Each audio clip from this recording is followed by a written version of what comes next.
ਨਮਸਕਾਰ, ਤੁਸੀਂ ਦੇਖ ਰਹੇ ਹੋ ਦੈਨਿਕ ਸਵੇਰਾ ਟੀਵੀ ਤੇ ਮੈਂ ਹਾਂ ਵਿਨੇ ਰਾਣਾ। ਅੱਜ ਦਾ ਮੁੱਦਾ ਪ੍ਰੋਗਰਾਮ ਲੈ ਕੇ ਇੱਕ ਵਾਰ ਫਿਰ ਤੋਂ ਤੁਹਾਡੇ ਸਾਹਮਣੇ ਹਾਜ਼ਰ ਹਾਂ ਤਾਂ ਮੇਰੇ ਨਾਲ ਨੇ ਮੇਰੇ ਸਹਿਯੋਗੀ ਤੇਜਿੰਦਰ ਸਿੰਘ ਅਟਵਾਲ ਤੇ ਅੱਜ ਅਸੀਂ ਅੱਜ ਦਾ ਮੁੱਦਾ ਦੇ ਵਿੱਚ ਸ਼ਾਮਲ ਕੀਤਾ ਹੈ। ਜ਼ਾਹਿਰ ਹੈ ਕਿ ਨਾਰਥ ਈਸਟ ਦੀਆਂ 3 ਸੂਬਿਆਂ ਨੂੰ ਅੱਜ ਅਸੀਂ ਸ਼ਾਮਲ ਕੀਤਾ ਹੈ ਜਿੱਥੇ ਅੱਜ ਨਤੀਜੇ ਆ ਰਹੇ, ਚੋਣ ਨਤੀਜੇ ਜਿੱਥੇ ਅੱਜ ਆ ਰਹੇ ਆ। ਇਹਨਾਂ 3 ਸੂਬਿਆਂ ਦੇ ਵਿੱਚ ਤਕਰੀਬਨ बीजेपी ਦੀ ਸਰਕਾਰ ਬਣਦੀ ਨਜ਼ਰ ਆ ਰਹੀ ਹੈ ਕਿਉਂਕਿ ਨਤੀਜੇ ਹਜੇ ਆ ਰਹੇ ਨੇ। ਹੋ ਸਕਦਾ ਹੈ ਕਿ ਇਹ ਨਤੀਜੇ ਭਾਵੇਂ 2 ਘੰਟੇ ਦੇ ਵਿੱਚ ਸਾਫ਼ ਹੋ ਜਾਣ ਜਾਂ ਰਾਤ 9-10 ਵਜੇ ਤੱਕ ਸਾਫ਼ ਹੋਣ ਤੇ ਲੇਕਿਨ ਇਹ ਨਤੀਜੇ ਜਿਹੜੇ ਹੈ ਇਹ ਬੀਜੇਪੀ ਦੇ ਹੱਕ 'ਚ ਬਣਦੇ ਨਜ਼ਰ ਆਏ। ਤ੍ਰਿਪੁਰਾ 'ਤੇ ਉਹਨਾਂ ਦੀ ਸਰਕਾਰ ਰਿਪੀਟ ਹੋਈ ਹੈ ਤੇ ਮੇਘਾਲਿਆ ਦੇ ਵਿੱਚ ਬੇਸ਼ੱਕ NPP ਵੱਡੀ ਪਾਰਟੀ ਬਣ ਕੇ ਉਭਰੀ ਹੈ ਲੇਕਿਨ ਇਸ ਦੇ ਬਾਵਜੂਦ ਬੀਜੇਪੀ ਆਪਣਾ ਪੁਰਾਣਾ ਫਾਰਮੂਲਾ ਅਪਣਾ ਕੇ ਉੱਥੇ ਸਰਕਾਰ ਬਣਾ ਸਕਦੀ ਹੈ। ਬੀਜੇਪੀ ਨਾਗਾਲੈਂਡ, ਮੇਘਾਲਿਆ ਅਤੇ ਤ੍ਰਿਪੁਰਾ ਇਹ ਤਿੰਨਾਂ ਦੇ ਵਿੱਚ ਬੀਜੇਪੀ ਦੀ ਸਰਕਾਰ ਬਣਦੀ ਨਜ਼ਰ ਆ ਰਹੀ ਹੈ ਤੇ ਮੇਰੇ ਨਾਲ ਨੇ ਅਟਵਾਲ ਸਾਹਿਬ ਤੁਹਾਡਾ ਸਵਾਗਤ ਹੈ। ਤੇ ਤੁਸੀਂ ਇਹ ਦੱਸੋ ਕਿ ਬੀਜੇਪੀ ਦਾ ਵਿਰੋਧ ਤਕਰੀਬਨ ਬਹੁਤ ਜ਼ਿਆਦਾ ਹੁੰਦਾ ਹੈ। ਜਿਹੜੀਆਂ ਵਿਰੋਧੀ ਪਾਰਟੀਆਂ ਹੈਗੀਆਂ ਉਹ ਕਹਿੰਦੀ ਜੀ ਇਹ ਧੱਕਾ ਕਰਦੀ ਹੈ ਪਾਰਟੀ, ਹਰ ਜਗ੍ਹਾ ਕਹਿੰਦੇ ਇਹ ਪਾਰਟੀ ਧੱਕਾ ਕਰਦੀ ਹੈ ਲੇਕਿਨ ਨਾਰਥ ਈਸਟ ਵਰਗੇ ਸੂਬਿਆਂ ਦੇ ਵਿੱਚ ਜਿੱਥੇ ਬੀਜੇਪੀ ਦਾ ਬਣ ਪਾਉਣਾ ਬਹੁਤ ਜ਼ਿਆਦਾ ਸੌਖਾ ਨਹੀਂ ਸੀ ਲੱਗਦਾ ਤੇ ਉਹ ਉੱਥੇ ਤਿੰਨੇ ਸੂਬਿਆਂ ਦੇ ਵਿੱਚ ਸਰਕਾਰ ਬਣ ਰਹੀ ਹੈ। ਦੇਖੋ ਜੀ, ਸਰ ਨਾਲ ਪਹਿਲਾਂ ਮੈਂ ਗੱਲ ਕਰਨਾ ਚਾਹੂੰਗਾ ਕਿ ਇਸ ਤੋਂ ਪਹਿਲਾਂ ਜਿਹੜੇ ਇਲੈਕਸ਼ਨ ਹੋਏ ਸੀ ਹਿਮਾਚਲ ਦੇ, ਹਾਂਜੀ ਉੱਥੇ ਬੀਜੇਪੀ ਨੂੰ ਬਹੁਤ ਉਮੀਦਾਂ ਸੀਗੀਆਂ ਬਟ ਉੱਥੇ ਕਾਂਗਰਸ ਲੈ ਗਈ। ਤਾਂ ਸਾਰਿਆਂ ਨੂੰ ਇਦਾਂ ਲੱਗਿਆ ਕਿ ਸ਼ਾਇਦ ਹੁਣ ਬੀਜੇਪੀ ਉਹ ਉੱਦਾਂ ਦੀ ਤਾਕਤਵਰ ਜਾਂ ਉੱਦਾਂ ਦਾ ਪ੍ਰਦਰਸ਼ਨ ਨਾ ਕਰ ਪਾਊਗੀ। ਬਟ ਆ ਜਿਹੜੇ ਹੁਣ ਨਤੀਜੇ ਆਏ ਆ ਐਤਕੀ ਤ੍ਰਿਪੁਰਾ, ਨਾਗਾਲੈਂਡ, ਮੇਘਾਲਿਆ, ਇੱਥੇ ਆ ਕੇ ਇਹਨਾਂ ਨੇ ਫੇਰ ਦਿਖਾਤਾ ਕਿ ਜੋ ਵੀ ਜ਼ੋਰ ਹੈਗਾ ਕਿ ਅਸੀਂ ਫੇਰ ਉੱਥੇ ਪਾਵਰ 'ਚ ਆ ਰਹੇ ਹੈਗੇ। ਤਾਂ ਇੱਕ ਇੰਡੀਕੇਸ਼ਨ ਦੇ ਰਹੇ ਕਿ ਬਾਉਂਸ ਬੈਕ ਕਰਨ ਵਾਲੀ ਜਿਹੜੀ ਇਹਨਾਂ ਦੀ ਨੀਤੀ ਹੈਗੀ ਆ, ਚਾਹੇ ਜਿੱਦਾਂ ਮਰਜ਼ੀ ਹੈ ਕਿ ਤੁਸੀਂ ਹਾਰ ਨਹੀਂ ਮੰਨ ਰਹੇ ਹੈਗੇ, ਤੁਸੀਂ ਉੱਠ ਕੇ ਦੁਬਾਰਾ ਖੜੇ ਹੋ ਕੇ ਉੱਥੇ ਜਿੱਤ ਰਹੇ ਆ। ਤੇ ਇਹ ਸੰਦੇਸ਼ਾ ਟੋਟਲੀ ਸਾਰੇ ਪਾਸੇ ਜਾ ਰਿਹਾ ਹੈਗਾ ਕਿ ਜਿੱਥੇ ਤੁਹਾਨੂੰ ਉਮੀਦਾਂ ਨਹੀਂ ਸੀ ਉੱਥੇ ਵੀ ਬੀਜੇਪੀ ਨੇ ਆਪਣੇ ਪਰਚਮ ਲਹਿਰਾਣੇ ਸ਼ੁਰੂ ਕਰਤੇ ਹੈਗੇ। ਇਹਨਾਂ 3 ਸੂਬਿਆਂ ਦੇ ਵਿੱਚ ਤਕਰੀਬਨ 60 ਸੀਟਾਂ ਹੈਗੀਆਂ ਤੇ ਬਹੁਮਤ ਦਾ ਅੰਕੜਾ ਵੀ ਬਹੁਤ ਥੋੜਾ ਜਿਹਾ ਹੈ, 31 ਸੀਟਾਂ ਦਾ ਹੈਗਾ। 31 ਸੀਟਾਂ ਦਾ ਬਹੁਮਤ ਦਾ ਅੰਕੜਾ ਹੈ ਤੇ ਇਸ ਦੇ ਬਾਵਜੂਦ ਜਿਹੜੀ ਬਾਕੀ ਪਾਰਟੀਆਂ ਉੱਥੇ ਦੀਆਂ ਲੋਕਲ ਪਾਰਟੀਆਂ ਜਿਹੜੀਆਂ ਹੈਗੀਆਂ ਜਾਂ ਤਾਂ ਲੋਕਲ ਨਾਲ ਜਿੱਦਾਂ NPP ਹੈਗੀ ਜਿਹੜੀ ਉਹਨਾਂ ਨਾਲ ਬੀਜੇਪੀ ਨੇ ਚੋਣਾਂ ਤੋਂ ਪਹਿਲਾਂ ਗੱਠਜੋੜ ਜਿਹੜਾ ਉਹ ਤੋੜ ਲਿਆ ਸੀਗਾ ਮੇਘਾਲਿਆ ਦੇ ਵਿੱਚ ਤੇ ਲੇਕਿਨ ਮੇਘਾਲਿਆ ਦੇ ਵਿੱਚ ਪਾਰਟੀ ਹੁਣ ਫਿਰ ਵੀ ਉਹੀ ਵੱਡੀ ਪਾਰਟੀ ਬਣ ਕੇ ਉਭਰੀ ਹੈ। ਬੀਜੇਪੀ ਦਾ ਪ੍ਰਦਰਸ਼ਨ ਉੱਥੇ ਵਧੀਆ ਰਿਹਾ ਔਰ ਬੀਜੇਪੀ ਗਠਬੰਧਨ ਤੋੜਨ ਤੋਂ ਬਾਅਦ ਜੋ ਪ੍ਰਦਰਸ਼ਨ NPP ਦਾ ਰਿਹਾ ਉਹ ਉਸ ਦੇ ਬਾਵਜੂਦ ਬੀਜੇਪੀ ਦੀ ਸਰਕਾਰ ਉੱਥੇ ਅਲਾਇੰਸ ਦੀ ਸਰਕਾਰ ਬਣਦੀ ਨਜ਼ਰ ਆ ਰਹੀ ਹੈ ਕਿਉਂਕਿ ਉਹ ਆਪਣੇ ਪੁਰਾਣੇ ਫਾਰਮੂਲੇ 'ਤੇ ਆ ਕੇ ਗਠਬੰਧਨ ਤੋਂ ਪਹਿਲਾਂ ਜਿਹੜਾ ਗੱਠਜੋੜ ਤੋਂ ਪਹਿਲਾਂ ਜਿਹੜਾ ਫਾਰਮੂਲਾ ਸੀਗਾ ਉਹਦੇ 'ਤੇ ਆ ਕੇ ਹੋ ਸਕਦਾ ਹੈ ਕਿ ਸਰਕਾਰ ਉੱਥੇ ਬਣਾ ਲੈਣ। ਬਾਕੀ ਨਾਗਾਲੈਂਡ ਔਰ ਤ੍ਰਿਪੁਰਾ ਦੇ ਵਿੱਚ ਤਾਂ ਸਰਕਾਰ ਤਕਰੀਬਨ ਬਣੀ ਪਈ ਹੈ ਔਰ ਉੱਥੇ ਜਸ਼ਨ ਵੀ ਮੰਨਣੇ ਸ਼ੁਰੂ ਹੋ ਗਏ ਆ। ਦੇਖੋ ਜੀ, ਨਾਗਾਲੈਂਡ 'ਚ ਜੋ ਇਸ ਸਮੇਂ ਸਥਿਤੀ ਸੀਗੀ, ਜਿਹੜੀ 60 ਸੀਟਾਂ ਸੀ ਉਹਦੇ ਵਿੱਚ 29 ਸੀਟਾਂ ਵਿੱਚ ਉਹਨਾਂ ਨੂੰ ਬੜਤ ਮਿਲੀ ਹੋਈ ਹੈ। ਬਾਕੀ ਜੋ ਨਤੀਜੇ ਆਉਣਗੇ ਵੱਧਦੇ ਜਾਂ ਘਟਦੇ ਹੈਗੇ ਬਟ ਇਹ ਕਿ ਨਾਗਾਲੈਂਡ 'ਚ ਬੀਜੇਪੀ ਦੀ ਹੀ ਸਰਕਾਰ ਬਣੂਗੀ ਤਾਂ ਉੱਥੇ 31 ਸੀਟਾਂ ਚਾਹੀਦੀਆਂ ਸੀ ਤਾਂ ਉਹਦੇ ਵਿੱਚ ਉਹ ਆਲਰੇਡੀ ਆਪਣੀ ਬੜਤ ਬਣਾ ਕੇ ਬੈਠੇ ਹੋਏ ਆ। ਤਾਂ ਬਾਕੀ ਹੋਰ ਜਿਹੜੇ ਮੇਘਾਲਿਆ ਵਿੱਚ NPP ਦੀ 25 ਸੀਟਾਂ ਦੇ ਨਾਲ ਅੱਗੇ ਚੱਲਦੀ ਪਈ ਆ, ਉੱਥੇ ਭਾਜਪਾ ਨੂੰ ਸਿਰਫ 5 ਸੀਟਾਂ ਹੀ ਮਿਲੀਆਂ ਹੈਗੀਆਂ ਬਟ ਚਲੋ ਉੱਥੇ ਉਹਦਾ ਵੀ ਅਲਾਇੰਸ ਹੈਗਾ ਤਾਂ ਉਹ ਚੀਜ਼ਾਂ ਉਹਨਾਂ ਨੂੰ ਵੀ ਲੈ ਸਕਦਾ। ਤਾਂ ਐਗਜ਼ਿਟ ਪੋਲ 'ਚ ਵੀ ਇਹੀ ਚੀਜ਼ਾਂ ਨਜ਼ਰ ਆਈਆਂ ਸੀ ਕਿ ਬੀਜੇਪੀ ਨੂੰ ਹੀ ਗਠਬੰਧਨ ਸਰਨਾ ਹੋਊਗਾ ਔਰ ਉਹ ਚੀਜ਼ ਸਾਹਮਣੇ ਵੀ ਆਈ ਹੈ। ਹਾਂ ਬਿਲਕੁਲ, ਦੇਖੋ ਐਗਜ਼ਿਟ ਪੋਲ 'ਚ ਪਹਿਲਾਂ ਹੀ ਉਹਨਾਂ ਨੇ ਕਹਿਤਾ ਸੀਗਾ ਨਾਗਾਲੈਂਡ ਤੇ ਤ੍ਰਿਪੁਰਾ ਦੇ ਵਿੱਚ ਬੀਜੇਪੀ ਦੀ ਹੀ ਸਰਕਾਰ ਉਹਨਾਂ ਨੇ ਕਿਹਾ ਸੀਗਾ ਹਰ ਹਾਲਤ 'ਚ ਬਣੇਗੀ। ਮੇਘਾਲਿਆ ਦੇ ਵਿੱਚ ਉਹਨਾਂ ਨੇ ਕਿਹਾ ਸੀ ਕਿਸੇ ਨੂੰ ਬਹੁਤ ਮਤ ਨਹੀਂ ਮਿਲਣਾ। ਉੱਥੇ ਥੋੜਾ ਸੰਕਟ ਸੀਗਾ ਉਹ ਚੀਜ਼ ਸਾਹਮਣੇ ਵੀ ਆਈ ਹੈ। ਇਸ ਲਈ ਸਿਚੁਏਸ਼ਨ ਬਹੁਤ ਫਸੀ ਹੋਈ ਹੈ, ਕਿਸੇ ਨੂੰ ਵੀ ਪੂਰਾ ਬਹੁਮਤ ਮਿਲਦਾ ਹੋਇਆ ਨਜ਼ਰ ਨਹੀਂ ਆ ਰਿਹਾ ਹੈਗਾ। ਨਾਰਥ ਈਸਟ ਨੂੰ ਤਕਰੀਬਨ 7 ਸਿਸਟਰ ਕਿਹਾ ਜਾਂਦਾ ਹੈ ਔਰ ਨਾਰਥ ਈਸਟ ਦੀਆਂ ਬਹੁਤ ਸਾਰੀਆਂ ਸਟੇਟਸ ਅਜਿਹੀਆਂ ਹੈਗੀਆਂ ਜਿਹੜੀ ਦੂਜੇ ਇੰਟਰਨੈਸ਼ਨਲ ਬਾਰਡਰਸ ਦੇ ਨਾਲ ਲੱਗਦੀਆਂ ਨੇ ਤੇ ਇਹਦਾ ਕਾਰਨ ਇਹ ਵੀ ਹੋ ਸਕਦਾ ਹੈ ਕਿ ਇੰਟਰਨੈਸ਼ਨਲ ਬਾਰਡਰ ਲੱਗਣ ਕਰਕੇ ਸੈਂਟਰ ਸਰਕਾਰ ਦੀ ਜਿਹੜੀ ਅਹਿਮੀਅਤ ਹੈ ਉਹਨਾਂ ਸੂਬਿਆਂ 'ਤੇ ਵੱਧ ਜਾਂਦੀ ਜਿੱਥੇ ਇੰਟਰਨੈਸ਼ਨਲ ਬਾਰਡਰ ਲੱਗਦਾ ਹੋਵੇ ਉੱਥੇ ਸੈਂਟਰ ਸਰਕਾਰ ਦੀ ਦਖਲਅੰਦਾਜ਼ੀ ਜਿਹੜੀ ਵੱਧ ਜਾਂਦੀ ਹੈ ਤੇ ਫਿਰ ਜਿਹੜੀ ਸੈਂਟਰ ਦੇ ਵਿੱਚ ਬੀਜੇਪੀ ਦੀ ਸਰਕਾਰ ਹੈ, ਬੀਜੇਪੀ ਦੇ ਜਿਹੜੇ ਲੀਡਰ ਹੈਗੇ ਆ ਜੋ ਦੇਖਿਆ ਜਾਂਦਾ ਹੈ ਉਹ ਜ਼ਮੀਨੀ ਪੱਧਰ 'ਤੇ ਜਾ ਕੇ ਲੋਕਾਂ ਨੂੰ ਮਿਲਦੇ ਆ। ਕਾਂਗਰਸ ਜਿਹੜੀ ਹੈਗੀ ਹੈ ਉਹ ਬੇਸ਼ੱਕ ਰਾਹੁਲ ਗਾਂਧੀ ਨੇ ਇੱਕ ਲੰਮੀ ਯਾਤਰਾ ਜਿਹੜੀ ਹੈ 3500 ਕਿਲੋਮੀਟਰ ਦੀ ਲੰਮੀ ਯਾਤਰਾ ਕੱਢੀ ਔਰ ਉਸ ਦੌਰਾਨ ਰਾਹੁਲ ਗਾਂਧੀ ਦਾ ਪ੍ਰਦਰਸ਼ਨ ਵੀ ਜਿਹੜਾ ਹੈਗਾ ਲੋਕਾਂ ਦੇ ਵਿੱਚ ਜਿਹੜੀ ਉਹਨਾਂ ਦੀ ਛਵੀ ਹੈਗੀ ਆ ਉਹ ਇਸ ਟਾਈਪ ਦੀ ਬਣ ਗਈ ਕਿ ਰਾਹੁਲ ਗਾਂਧੀ ਜ਼ਮੀਨ ਤੇ ਆ ਗਏ ਨੇ, ਬਿਲਕੁਲ ਜ਼ਮੀਨ ਤੇ ਨਾਲ ਜੁੜਨਾ ਸ਼ੁਰੂ ਹੋ ਗਏ ਆ, ਕਿਉਂਕਿ ਰਾਹੁਲ ਗਾਂਧੀ ਜਿਸ ਤਰ੍ਹਾਂ ਦੀ ਉਹਨਾਂ ਦੀ ਪਰਵਰਿਸ਼ ਹੋਈ ਹੈ, ਜਿਸ ਤਰ੍ਹਾਂ ਦਾ ਉਹਦਾ ਲਾਲਨ ਪਾਲਨ ਹੋਇਆ ਵਾ, ਉਸ ਤਰ੍ਹਾਂ ਦੇ ਲੀਡਰ ਨੂੰ ਇੱਕਦਮ ਜ਼ਮੀਨ ਦੇ ਨਾਲ ਜੁੜ ਜਾਣਾ ਇਹ ਇੱਕ ਵੱਡੀ ਕਾਫੀ ਗੱਲ ਹੈ। ਹਟ ਕੇ ਗੱਲ ਸੀਗੀ। ਜਿੱਦਾਂ ਹੁਣ ਅਸੀਂ ਵੀ ਆਮ ਹੈਗੇ, ਬਟ ਇੱਦਾਂ ਦੀ ਯਾਤਰਾ ਕਰਨੀ ਕੋਈ ਸੌਖੀ ਯਾਤਰਾ ਨਹੀਂ ਸੀ। ਜਿਹੜੀ ਉਹਨਾਂ ਨੇ ਕੀਤੀ ਹੈ ਤਾਂ ਪੂਰੇ ਸਮਾਜ ਜਾਂ ਆਪਣੇ ਦੇਸ਼ 'ਚ ਜਿਹੜਾ ਇੱਕ ਮੈਸੇਜ ਦੇਣਾ ਚਾਹੁੰਦੇ ਸੀ ਉਹ ਉਹਨਾਂ ਨੇ ਦਿੱਤਾ ਵੀ ਹੈਗਾ। ਹੁਣ ਦੇਖਣ ਵਾਲੀ ਵੱਡੀ ਗੱਲ ਸੀ ਇਹ ਸੀਗੀ ਕਿ ਉਹਦੇ ਨਾਲ ਜਿਹੜੀ ਯਾਤਰਾ ਹੋਈ ਸੀ ਉਹ 'ਚ ਕਿੰਨੇ ਮੰਤਰੀ ਉਹਨਾਂ ਦੇ ਨਾਲ ਕਿਹੜੇ ਜੁੜੇ ਸੀਗੇ, ਕਿਹੜੇ ਨਹੀਂ ਜੁੜੇ ਸੀ, ਔਰ ਯਾਤਰਾ 'ਚ ਉਹਨਾਂ ਨੂੰ ਉਸ ਚੀਜ਼ ਨੂੰ ਕਿੰਨਾ ਪੋਪੂਲਰ ਕੀਤਾ ਜਾਂ ਕਿੰਨਾ ਲੋਕਾਂ ਤੱਕ ਪਹੁੰਚਾਉਣ ਦੀ ਕੋਸ਼ਿਸ਼ ਕੀਤੀ। ਤਾਂ ਇਹ ਆਉਣ ਵਾਲੇ ਜਿਹੜੇ ਨਤੀਜੇ ਹੈਗੇ ਇਹੀ ਸਭ ਚੀਜ਼ਾਂ 'ਚ ਹੁਣ ਤੁਹਾਨੂੰ ਨਜ਼ਰ ਆਉਣੇ ਸ਼ੁਰੂ ਹੋਣੇ ਹੈਗੇ। ਤ੍ਰਿਪੁਰਾ ਦੇ ਵਿੱਚ ਬੀਜੇਪੀ ਦਾ ਹੌਸਲਾ ਜਿਹੜਾ ਉਹ ਪਿਛਲੀ ਵਾਰ ਤੋਂ ਹੀ ਵੱਧ ਗਿਆ ਸੀਗਾ, ਕਿਉਂਕਿ ਪਿਛਲੀ ਵਾਰ ਜਿਹੜੀ ਉੱਥੇ ਪੂਰਾ ਗੜ੍ਹ ਸੀਗਾ ਇੱਕ ਤਰ੍ਹਾਂ ਦਾ, ਜਿਹੜਾ ਇਹਦਾ ਲੈਫਟ ਦਾ ਗੜ੍ਹ ਸੀਗਾ ਜਿਹੜਾ, ਉਸ ਨੂੰ ਇਹਨਾਂ ਨੇ ਉਸ ਕਿਲੇ ਨੂੰ ਭੇਦ ਕੇ ਉੱਥੇ ਸਰਕਾਰ ਬਣਾਈ ਸੀਗੀ। ਔਰ ਉਸ ਦੌਰਾਨ ਉਹਨਾਂ ਨੇ ਮੁੱਖ ਮੰਤਰੀ ਜਿਹੜੇ ਹੈ ਸਾਹਾ ਜਿਹੜੇ ਹੁਣ ਹੈਗੇ ਆ ਮੁੱਖ ਮੰਤਰੀ ਜਿਹੜੇ ਮੌਜੂਦਾ ਸੀਗੇ ਉਹਨਾਂ ਨੂੰ ਬਣਾਇਆ। ਉਸ ਤੋਂ ਪਹਿਲਾਂ ਮੁੱਖ ਮੰਤਰੀ ਹੋਰ ਸੀਗੇ, ਉਹਨਾਂ ਨੂੰ ਹਟਾ ਕੇ ਬੀਜੇਪੀ ਦਾ ਜਿਹੜਾ ਫੈਸਲਾ ਲੈਣ ਦਾ ਤਰੀਕਾ, ਜਿਹੜਾ ਫੈਸਲਾ ਲੈ ਕੇ ਉਸ ਨੂੰ ਇੰਪਲੀਮੈਂਟ ਕਰਨ ਦਾ ਤਰੀਕਾ ਸ਼ਾਇਦ ਲੋਕਾਂ ਨੂੰ ਉਹ ਪਸੰਦ ਆ ਰਿਹਾ ਹੋਵੇ, ਮੈਨੂੰ ਇਹ ਲੱਗਦਾ ਹੈ। ਕਿਉਂਕਿ ਹੋਰ ਜਿਹੜੀਆਂ ਵੱਡੀਆਂ ਪਾਰਟੀਆਂ ਹੈਗੀਆਂ, ਜਿਹੜੀ ਨੈਸ਼ਨਲ ਪਾਰਟੀ ਤੇ ਇੱਕ ਕਾਂਗਰਸ ਹੀ ਰਹਿ ਗਈ ਹੁਣ, ਲੇਕਿਨ ਕਾਂਗਰਸ ਦੇ ਵਿੱਚ ਜਿਹੜਾ ਫੈਸਲੇ ਲੈਣ ਦਾ ਸਿਸਟਮ ਮੈਨੂੰ ਲੱਗਦਾ ਹੈ ਕਾਫੀ ਪੈਂਡਿੰਗ ਪਿਆ ਰਹਿੰਦਾ ਹੈਗਾ। ਹਾਂ ਬਿਲਕੁਲ। ਨਤੀਜਾ ਕਦੀ ਰਾਹੁਲ ਗਾਂਧੀ ਕੋਲ ਚਲੇ ਜਾਂਦਾ, ਕਦੀ ਇਹਨਾਂ ਦੇ ਕੋਲ ਪਾਰਟੀ ਪ੍ਰੈਜ਼ੀਡੈਂਟ ਦੇ ਕੋਲ ਆ ਜਾਂਦਾ, ਉਹ ਫੈਸਲਾ ਲਿੱਤਾ ਨਹੀਂ ਜਾਂਦਾ। ਤਾਂ ਉਹ ਚੱਕਰ 'ਚ ਜਿਹੜੀ ਦੂਜੀਆਂ ਪਾਰਟੀਆਂ ਹੈਗੀਆਂ ਜਦੋਂ ਫੈਸਲਾ ਲੈਂਦੀਆਂ ਹੈਗੀਆਂ ਤਾਂ ਪਹਿਲਾਂ ਵੀ ਉਹਨਾਂ ਦਾ ਅਸਰ ਹੋ ਜਾਂਦਾ। ਤਾਂ ਇੱਕ ਚੀਜ਼ ਮੈਂ ਹੋਰ ਜਿਹੜੀ ਨੋਟ ਕੀਤੀ ਆ, ਤੁਸੀਂ ਆਲ ਓਵਰ ਇੰਡੀਆ 'ਚ ਅਗਰ ਇਹ ਟ੍ਰੈਂਡ ਦੇਖੋਗੇ, ਜਿਹੜੀ ਲੋਕਲ ਪਾਰਟੀ ਹੈਗੀ ਆ ਉਹਦੇ ਵਿੱਚ ਜਨਤਾ ਦਾ ਵਿਸ਼ਵਾਸ ਘਟਿਆ ਜਾਂਦਾ ਹੈਗਾ। ਜਿਹੜੀ ਪੁਰਾਣੀ ਪਾਰਟੀ ਜਿੱਦਾਂ ਹੁਣ ਪੰਜਾਬ ਸੀਗੀ, ਜਿਹੜੀ ਇੱਥੇ ਦੀ ਲੋਕਲ ਪਾਰਟੀ ਸੀ ਉਹਨੂੰ ਇੱਥੇ ਕੋਈ ਬਹੁਮਤ ਨਹੀਂ ਮਿਲਿਆ। ਹੁਣ ਤੁਸੀਂ ਮੇਘਾਲਿਆ ਤ੍ਰਿਪੁਰਾ ਵੀ ਦੇਖੋਗੇ, ਉੱਥੇ ਵੀ ਬੀਜੇਪੀ ਜਿੱਤ ਰਹੀ ਹੈ। ਤਾਂ ਮੈਨੂੰ ਲੱਗਦਾ ਜਿਹੜੀ ਲੋਕਲ ਪਾਰਟੀਜ਼ ਹੈਗੀ ਉਹ ਉੱਦਾਂ ਦਾ ਕੰਮ ਨਹੀਂ ਕਰ ਰਹੀ, ਜਾਂ ਲੋਕਾਂ ਦੇ ਮਨਾਂ 'ਚੋਂ ਉਤਰ ਚੁੱਕੀਆਂ ਹੈਗੀਆਂ, ਉੱਦਾਂ ਦਾ ਪਰਫਾਰਮੈਂਸ ਉਹਨਾਂ ਦੀ ਨਹੀਂ ਰਹੀ ਹੈਗੀ ਹੈ। ਇਹੀ ਰੀਜ਼ਨ ਹੈ ਕਿ ਦੂਜੀ ਪਾਰਟੀ ਨੂੰ ਇੱਕ ਮੌਕਾ ਮਿਲ ਰਿਹਾ। ਅਕਸਰ ਰੌਲਾ ਪੈਂਦਾ ਹੈ ਆਪਣੇ ਇੱਥੇ ਪੰਜਾਬ 'ਚ ਵੀ ਰੌਲਾ ਇਹ ਪੈਂਦਾ ਹੈ ਕਿ ਇਹਦਾ ਜਿਹੜਾ ਅਗਵਾਈ ਹੈ, ਨੇਤਰਤਵ ਜਿਹਨੂੰ ਆਪਾਂ ਕਹਿੰਦੇ ਹਾਂ, ਉਹ ਲੋਕਲ ਹੋਣਾ ਚਾਹੀਦਾ ਹੈ।